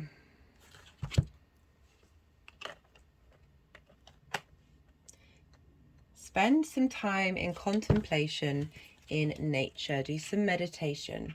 Reconnect after that freneticism of Mars being in Gemini. Yeah, ground yourself. There's also a lot of fire and a lot of air energy right now. I think it's good for everybody. As I said, look to Venus. She's the only personal planet we've got in an earth sign of grounding ourselves. We've got power, understanding reality. Nice. That's great for having also got the strategy card come out. Okay, interesting. Highlighting. So it was sort of like thinking differently and clearing the clutter and getting clear with where you're headed and what you're doing, which was one of the interpretations that I was reading for that Seven of Swords. There's so much that can come through with that.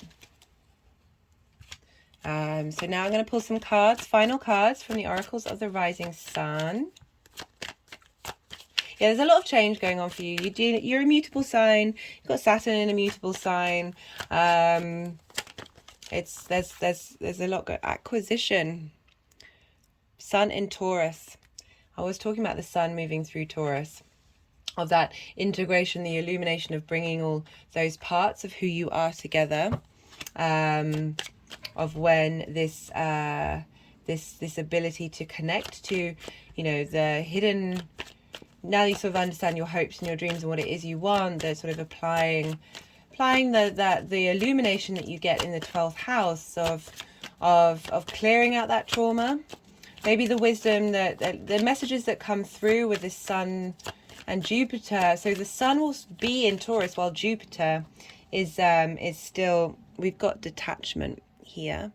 Venus,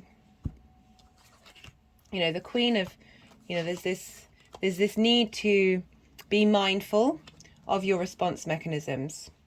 Often with Gemini risings, I do bring in the word whiplash because you have the capacity of doing lots of things at once, but sometimes that gets overextended, of needing to be mindful of your response mechanisms. But yeah, I was talking, right, so the Sun will be in Taurus while Jupiter is still integrating that wisdom from what it's received from the Sun. So it kind of feels like that's going to be integrated with that transit of the Sun moving through Taurus. We've got Charity. Interesting. Being kind to yourself. After it was what was it? The 9. It was the 8 and the 10 of Swords. Of the Sun being giving you vitality and the ability to clear out those swords. You know, it is an act of charity from the universe, but also with that illumination of then being able to be charitable to your mind and the way that you think and what you're doing, and be able to clear the decks with that. Okay, Gemini, I really appreciate you watching the video, and with your energy transfer, it warms my heart. So be well out there, Gemini, until we meet again. Taurus rising. How you doing, Taurus? For those of you just tapping into the Taurus energy who don't have Taurus rising, when I talk about the aspects and how the energies are talking to each other, that will still apply to you, just in a different area of your life. But for Taurus rising, this transit of the Sun is happening in your 12th house. You've got a lot of 12th house action. Definitely spoken to you about this in previous readings, Taurus. This is a great transit to have, so especially with the Sun moving in there. The Sun is in its exaltation in Aries, so you're getting so much illumination into the 12th house. So the 12th house for Taurus rising, this is the hidden house. This is the house of mysteries. This can be needing to spend time by yourself. There can be a space of loss and grief, but we've got this fire energy, you've got the benefics going through this. It's the hidden constructs of who you are. It's parts of you that may be very intimate, that other people may not see, or you might not be able to integrate with the rest of you. This is also a house of magic and mysteries, because it is the house of mystery, that which cannot be seen, the occult. It's, yeah, as I said, it's definitely a space of contemplation of those parts of who you are. It can be the house of self-undoing, and this is because we're unraveling the trauma, the programming, all of those things that may have that are hidden from us, that we can't even remember why it is that they've happened, or they're linked into ancestors or past lives or collective energy that are here for clearing. You've had Venus just leave Aries and move into Taurus, so you have the two benefics moving through there at the same time, starting their new cycle together. Jupiter's still there, is going to be there for a while. You're really getting a boost of wisdom and elevation and motivation, expansion, wisdom coming through from Jupiter. Mercury's there now. I will be doing a Mercury transit video over the weekend, I think. And now the Sun. We've just had a new moon there, so we're going to have 2 new moons there. I really recommend checking out the Aries spring equinox video, as well as the first new moon in Aries that we had yesterday, the 21st of March. We're going to have a second one, which will be hybrid eclipse. So the nodes will still be in your sign, Taurus, but the new moon will be happening at 29 degrees of Aries, so very, very close to those nodes. This is a big quantum leap change. As I said, I recommend checking out the video. I talk about these themes in way more detail to give you a lot of understanding. I think for the 12th house, this is it's important for all of us, because the spring equinox is the sort of solar return blueprint for the astrological year, and the Aries new moon was very, very similar to it. Also, if you want more information of what this sort of Aries energy might feel like and how important it is in terms of the Saturn transit, because Saturn is in Pisces, your 11th house of hopes and dreams, that it's ruled by Jupiter. So what's going on with Jupiter is affecting Saturn. And so I've done a big Saturn series, but even specifically, if you don't have the time, check out the part 1 introduction, because I break down more the Jupiter transit as well. So that's a big part of what's going on in your life right now in that 12th house. Right, so Sun in the 12th house, as I said, illuminating hidden things, illuminating, shining a light, giving vibrancy, giving, the 12th house is, there's a darkness, there's an isolation, it's that twilight space, there's, as I said, things that are hidden. The sun is coming along the brightest light, and in Aries where it's exalted, it's like really raised up and made on high. So it's sun on sun on sun, shining at this beautiful, radiant, life-giving light in the 12th area of your life. You may... if you were dealing with 12th house transits, you can suffer depression. You can suffer health issues because it's opposite your 6th house of health. It can be difficult transits. I can't lie about that. But so whatever's been going on will be serving you long term, but it might not feel like it in the moment. And the sun coming along, I mean, I don't think it's quite the case for this transit, because you've had Venus and Jupiter move through there, so big strength boosting. They want to help you out. They're benefic planets, and now the sun, the center of our universe, really giving you a boost of vitality in this area of your life. Be interesting to see what cards come up. Speaking of which, there will be 5 piles. I'm doing a pile for the energy of the sun moving through Aries, 3 aspects, and then a final pile of how these energies are manifesting moving forward. I'll be shuffling throughout while I'm talking about the general energy, and then when I talk about the aspects, and then I'll be looping back round the energies, and I will do some energy work, move the cards around, channel, and there may be a moment when I'm quiet and still, and then I'll read the cards in relation to the aspects and what's going on. So that's the sun in the 12th house.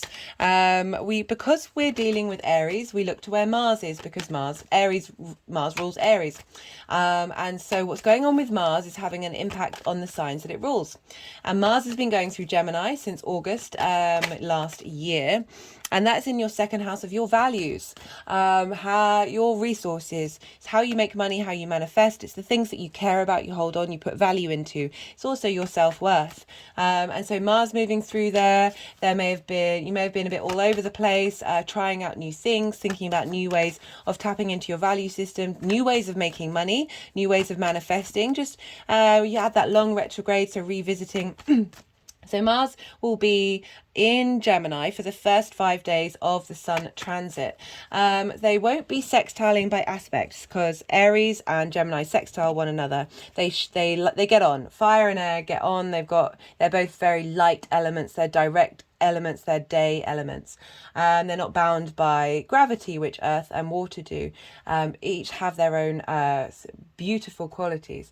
So Gemini and Aries traditionally sextile one another. However, Mars is at the end of Gemini, the sun is at the beginning of Gemini, so we're not getting an exact aspect. With sextiles, we need about a 3-degree orb for it to be really felt, because it's quite a subtle energy anyway. The way I look at this intuitively is, regardless of whether there's an exact aspect happening between the sun and Mars in these first 5 days, through osmosis, through the fact that they inherently sextile each other, this is happening on a very, very, very subtle level, on a quantum atomic level of integration and healing. Sextiles are aspect of Venus, bringing about harmony, creativity, connection, appreciation, beauty, love, sensuality. So you're really getting in touch with your value system with that hidden area of your life, like the sun is shining a light on, and receiving the wisdom that Mars has learnt through that journey in Gemini, and that's being fed into the sun at the beginning of its journey. So that's going on, even if it's on a subtle level. It might not be subtle, it might be apparent. I'd love to hear from you if that's the case, but I'm very much getting the vibe, and my body is currently, every time I've said this in all the readings, my body is, the energies have channeled through my body and had a physical response. Then Mars is going to move into Cancer. This is your third house of communication, your day-to-day, your local community. This is the house of the goddess. This is where we bring our big picture philosophies from the ninth house into our day-to-day. We walk our talk, we put meaning and value and however the ninth house relates to you into how we operate in a day-to-day, but how we talk to people, the people that we meet. It's also linked into starting something and learning something new, as well as short distance travel. So these things can come up. What Mars is learning here, especially in times of communication, is going to have an impact on the sun's journey through Aries. So how you talk to the hidden parts of who you are. And we're in Cancer here, the moon, our emotional needs, our instinctive responses, how we nourish ourselves, how are we going to nourish through communication those hidden parts of who you are, and also the magic that you're able to tap into. I love the 12th house for magic. Very powerful. You've got Aries there, fire sign, very instinctive, like your natural unconscious instincts are probably very much linked into the universe and magic.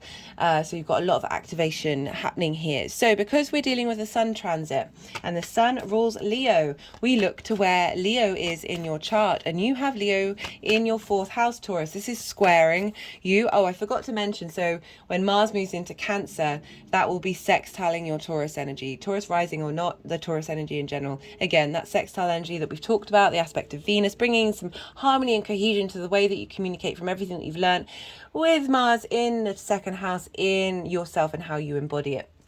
Right, and then we look to where Leo is, and Leo is in your 4th house, squaring your Taurus energy, your 4th house. For Taurus rising is your home, your foundations, your roots, your ancestors, your parents, the roof over your head, the very intimate time that you spend with yourself or with people in your home, for your very private self.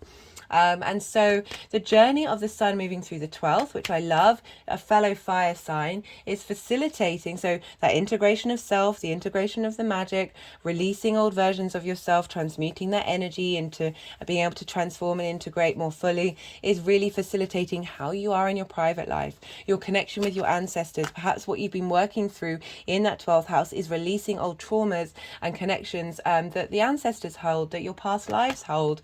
Very much the messages that have been coming through pretty solidly is we're in a huge time of karmic clearing, really being able to release that stuck energy that we held in our bodies. The human being is a powerhouse, absolute miracle worker, of being able to transmute energy, both from a personal level, ancestral level, past life level, and a collective level. We are magic making machines. We are pretty phenomenal. Sorry, I was nearly going to swear.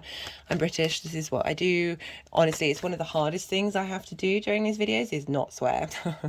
Right, so we have 3 aspects. We've got on the 23rd of March, we have Pluto will have moved into Aquarius. Dun, dun, dun. This is the first ingress of many. Pluto's going to move back into Capricorn, back into Aquarius, on and off until December 2024. But what I love about this, right, so one of the first main aspects that Pluto is making on its ingress, and when planets ingress into a sign, you tend to get a flavour of what's going on. There's it's very powerful energy. I will be doing a Pluto series, so do check that out if you're interested. The first main aspect that Pluto is making is a sextile to the sun. So we've got sextile, we've got this harmonious energy. We've got the sun at 2 degrees, Pluto at 0 degrees. So this is a tight orb. This is bringing about harmony, beauty, sensuality, connection, appreciation, love, relationships, and this is making me happy. It's made me happy every time. Then we've got the sun in your 12th house, your hidden house, with Aquarius in your 10th house of career, of where you're headed. It's your life purpose. We've all had Saturn move through Aquarius, helping us clear down foundations, get strength, stability, longevity, integrity, responsibility. And now with that happening, we're now able to really quickly, I feel, transform that Pluto energy on an individual basis very quickly to operate to our soul's life purpose. And it's specifically because you're getting the 12th house, the hidden part of you, the magic part of you, the shining the light of this is what we want to integrate. This is our deep unconscious soul needs feeding into your life purpose and career. Love it. Absolutely love it. On the 25th, we have Mars has now moved into Cancer, as I've talked about, at 0 degrees, and the Sun will be at 4 degrees of Aries, and this is a square between your cardinal energy of Cancer and Aries. So this is about embodying, as I said, your emotional connection to how you communicate. The actions that you take in your day-to-day community is being fed by the inspiration and knowledge and wisdom and the light that's been shone on the hidden parts of you, the magic parts of you being able to really get in touch with your emotional needs and your motivations of the actions that you take because of the work that's been going on in your 12th house. Love this. So after this, on the 5th of April, is the Libra full moon. I'm not going to pull a card for it now. I'm going to be separate videos for that. But just to let you know that that's happening after that aspect, and that the Sun will be conjunct Chiron and the full moon will be in Libra. So this is in your 6th house of work, health and routine. So this is pretty big because we're dealing with Chiron conjunct the Sun, and maybe it might be a good idea once that video comes out, once you've watched that, if you feel so inclined, to come back to this video and see how the cards that come out during that video, how they relate to the cards that are going to be here on deck. Also, the same following that, the final aspect that I want to talk about is on the 11th of April. This is when the Sun will conjunct Jupiter at 21 degrees of Aries.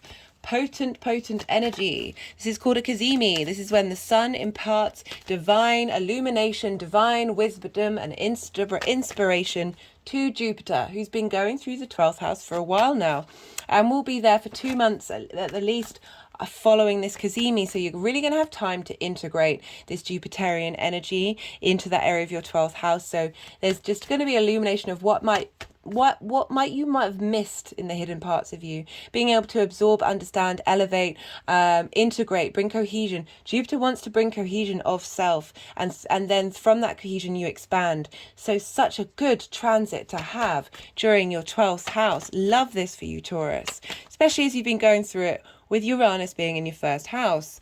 At the same time, we have Venus, who's moved into Gemini now and trining Jupiter in Aquarius. So this is sorry, I just paused for a second. So I'll be doing a video for the Venus transit in Gemini, but this is so your 2nd house of values. Venus is coming along and getting you to appreciate your own value. Trining your 10th house of career, where Pluto is. Love this sextile trine stuff happening to Pluto. Love it. I'm truly madly deeply in love with the astrology right now.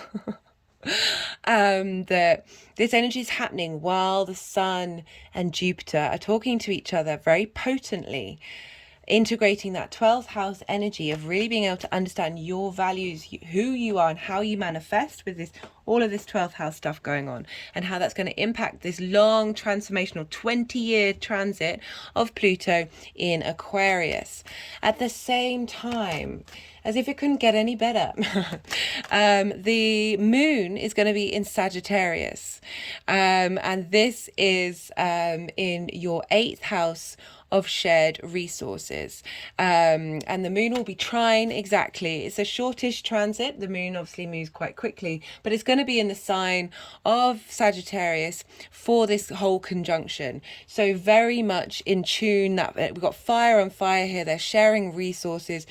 We're dealing with the moon, your emotional needs, how to nourish yourself, how to nourish others, your instinctive emotional responses, your unconscious, in the 8th house of shared resources. This is what you need and what you want to get from the outside world, and what you want to give to the outside world, and how your emotional needs are connecting to this.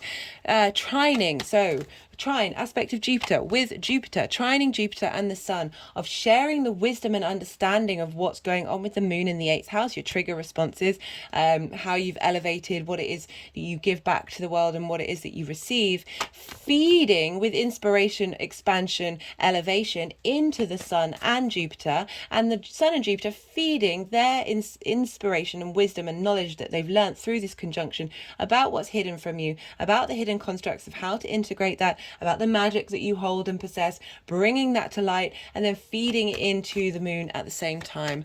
Love it. Right, following that, which I'm not pulling a card for, is on the 19th to 20th of April, depending on where you live, the second new moon in Aries. This is that hybrid eclipse that I was talking about. This is the quantum field leveling up, this big new direction, real big integration of self, or striving and putting the seeds down for that. But I feel like this first new moon is really helping you get a real good understanding of what's going on in that 12th house. So those are all the aspects that I'm going to be pulling cards for. They seem to want me to shuffle for a bit longer. This is usually when I stop and I start to pick up the cards and work out, well, the energies, and through me move the cards around to help provide illumination and wisdom during this time. The nodes will be moving into these areas of your life in July. Taurus, both you and Scorpio have been really going through it with the eclipse cycle, as well as, well, not as strong, well, it's more squares with Leo and Aquarius. Basically the fixed signs have been going through it, so I should imagine you're all very grateful that Saturn is now moved into Pisces, which is sextiling your energy. You're still going to have Uranus there for a while. I've done a Venus in Taurus transit. I recommend checking that out, because that's a big one, because that is linked in, like, it's ridiculous. I couldn't help but laugh. Venus's main aspects are activating all of those eclipse points from last year. Oh, the universe is a cosmic troll. Right, what have we got? What have we got? What have we got? So we want 5 piles.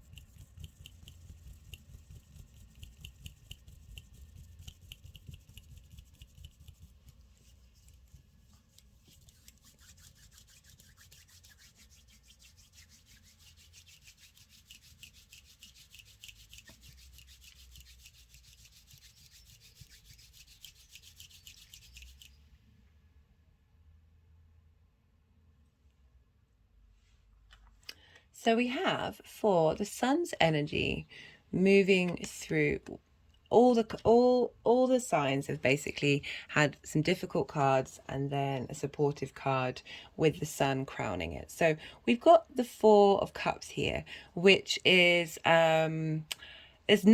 there's lack of integration with this. There's feeling, comparing yourself to others, feeling that you're in a state of lack of not seeing things clearly as well, because the figure's in this sort of stagnant state of not taking action and but not looking in the right direction, and seeing that the Ace of Cups is coming through. You're going to be renewed, but I'm getting the feeling of not being able to see things clearly, because we're dealing with the hidden house here, and so not really being able to see the worth and the merit and the benefits of all those hidden parts of yourself, and being able to release old ways of looking at things in order to bring in this sense of renewal, which is coming through. And then we have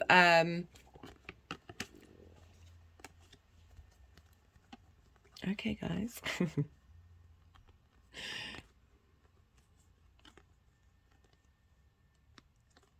Cute.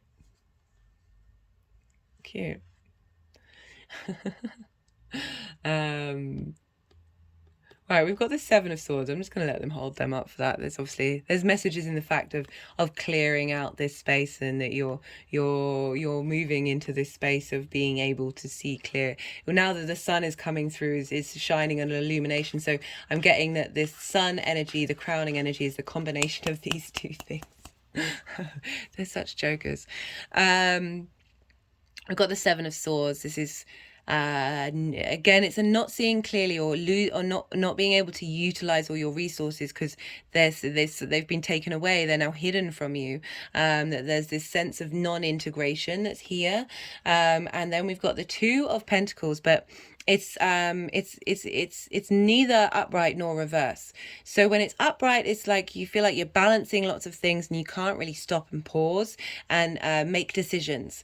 And then in reverse, it's like, okay, now's the time to sort of move outward. You're able to make a decision that I feel that this is this sun transit is bringing things into balance. It's bringing this integration together. It's, this is the infinity symbol of really being able to find space for all these different energies that are happening in your 12th house, and being able to do so without feeling overwhelmed. The Two of Pentacles is very much a sense of, I can't stop, I'll drop the pentacles, just very, very in the moment, but not in a productive way, because you're so exhausted, you're so overwhelmed by you're not able to get into a flow state. That I feel with this energy that you're really being able to integrate and bring things together and bring things into unity in a balanced way.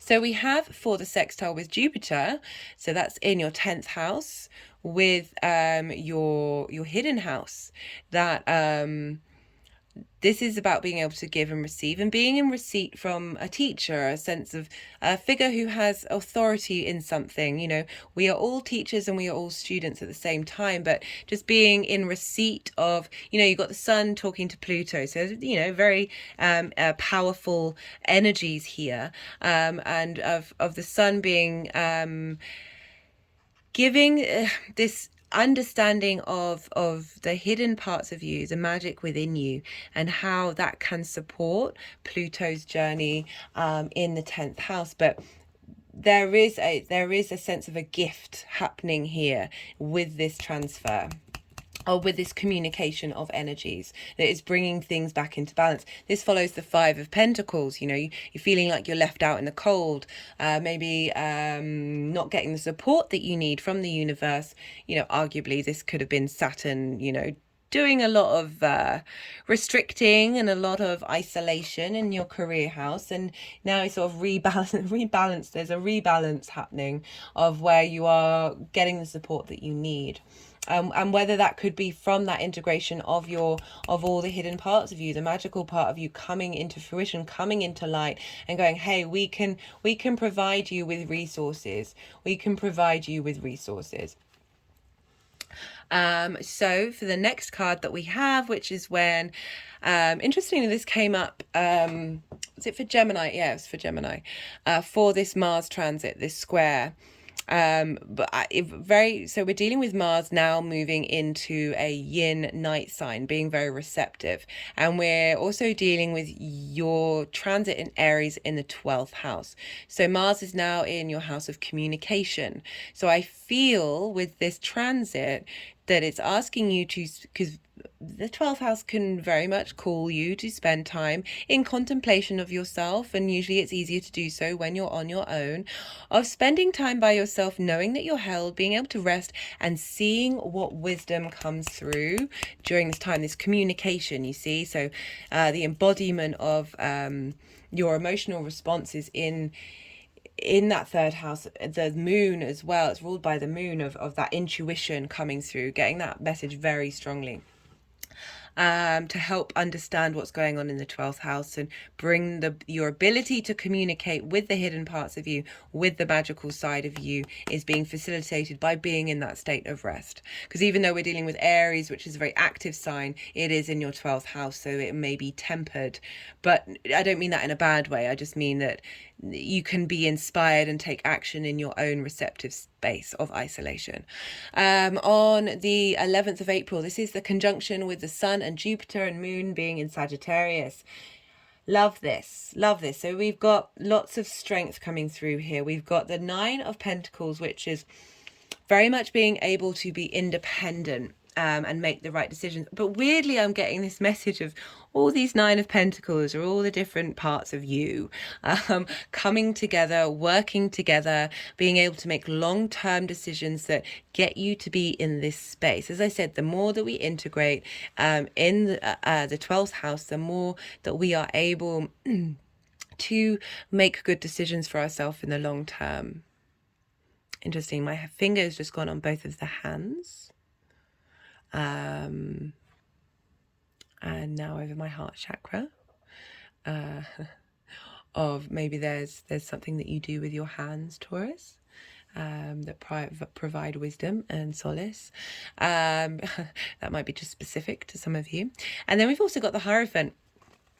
So it's kind of saying that the wisdom that's coming through from Jupiter, you know, the Hierophant in my old deck was called the Guru card, and it's very much about traditions and societies and morals and structures can be linked into book religion. It is also, you know, the Pope, but it's more about really getting you to understand through learning and knowledge of interacting with your 12th house, providing space for it, interacting with those parts of you, those magical parts of you, those hidden parts of you. The more that you learn to cultivate, understand and learn, the more you become your own guru. And especially Jupiter moving through there. So there's also the Taurus card as well. So could be with the Sun moving into the first house, you then get to embody this space.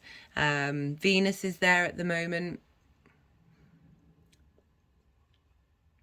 So my finger just went over the head and has now moved to the heart chakra. Getting your head in alignment with your heart.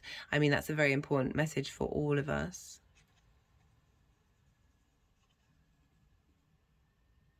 And I did wonder before, you know, these could be flowers, but they also look like the Mars symbol. And as I said, very independent figure.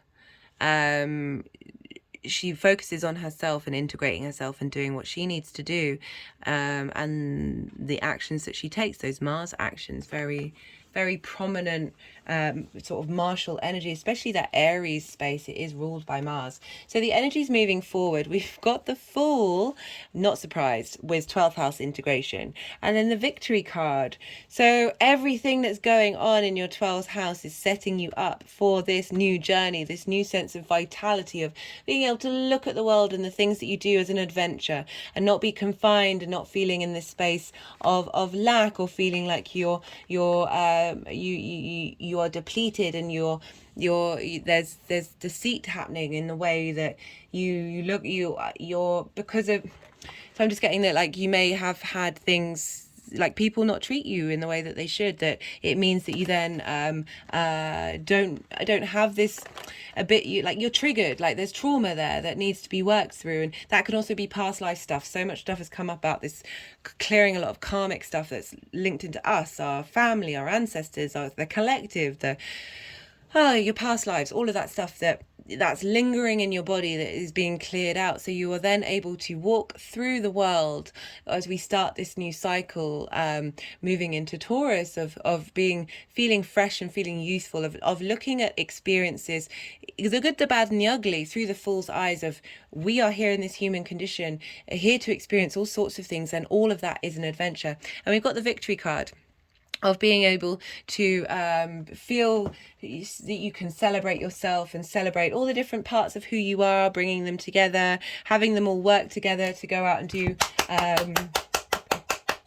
Because the figure on the Six of Wands, you know, they didn't just do it by themselves, but they had loads of other people involved. So perhaps that's you, your outward persona, and all the other people are all the hidden parts of you that are now working together, and you're able to celebrate and enjoy life together. Oh, just had a very lovely response to that.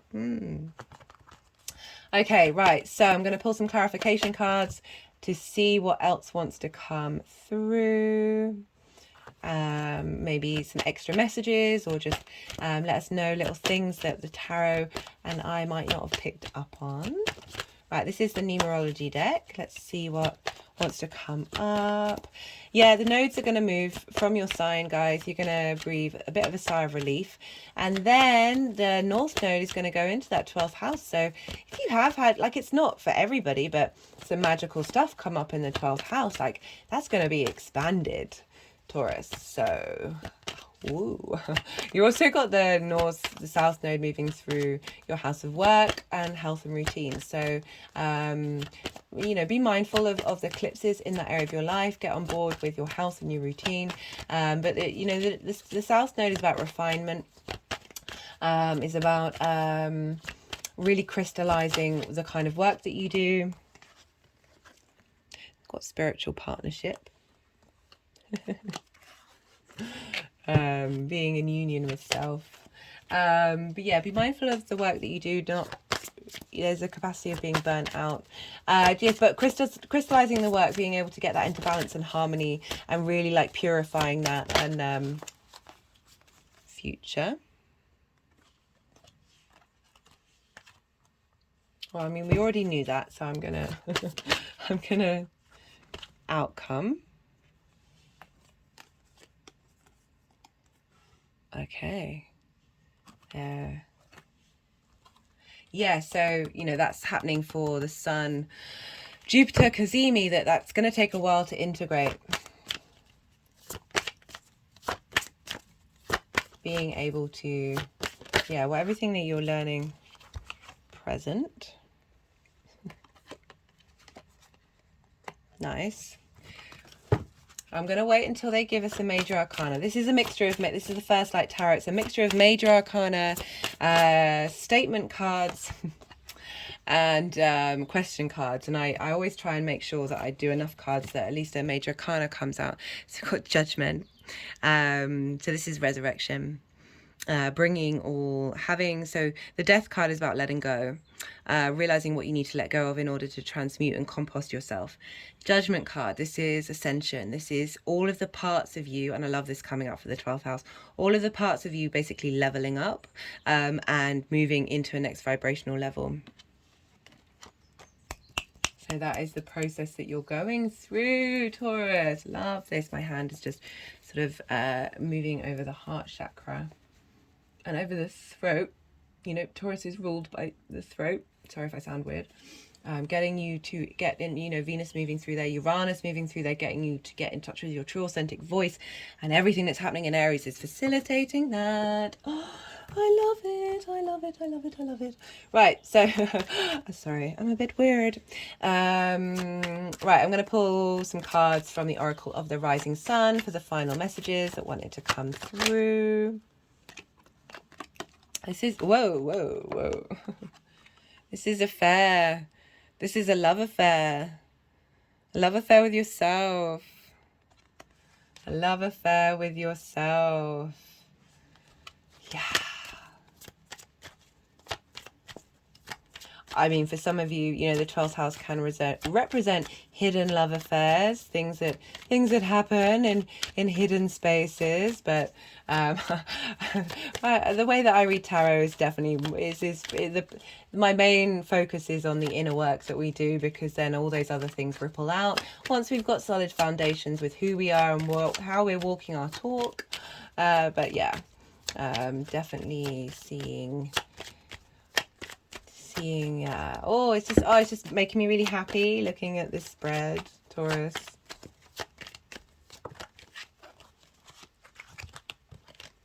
We've got inspiration, exaltation.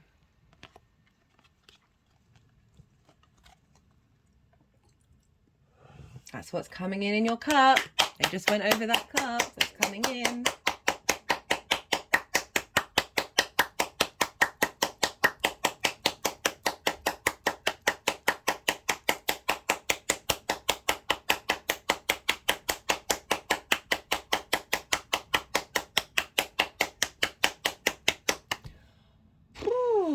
Okay, Taurus, I'm going to leave it at that. That energy channeling, just, I feel good, but it's just sort of, ooh. I just wanted all these cards to go together.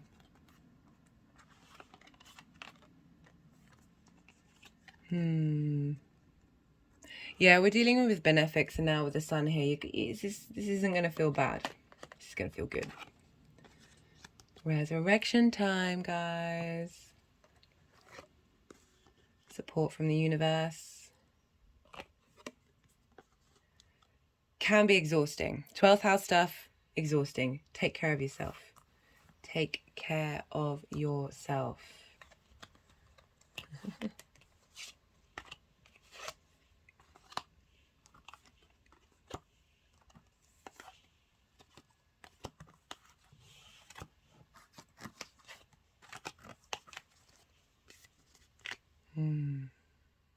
Yeah, no, I keep meaning to say, like, I do a lot of this off camera sometimes, because I'm very aware of people's time, and I don't know whether you resonate with it, if it's something that you appreciate, because I can certainly start to apply that more in readings moving forward, because it's just all part of this process that I have of channeling with the energies.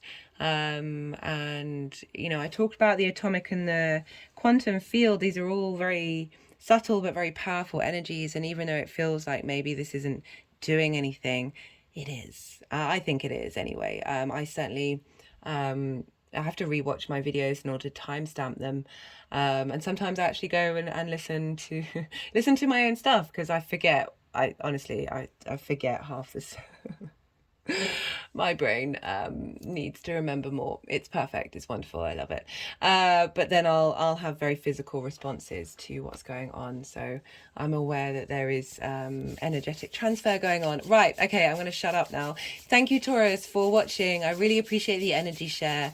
What a lovely reading to end on.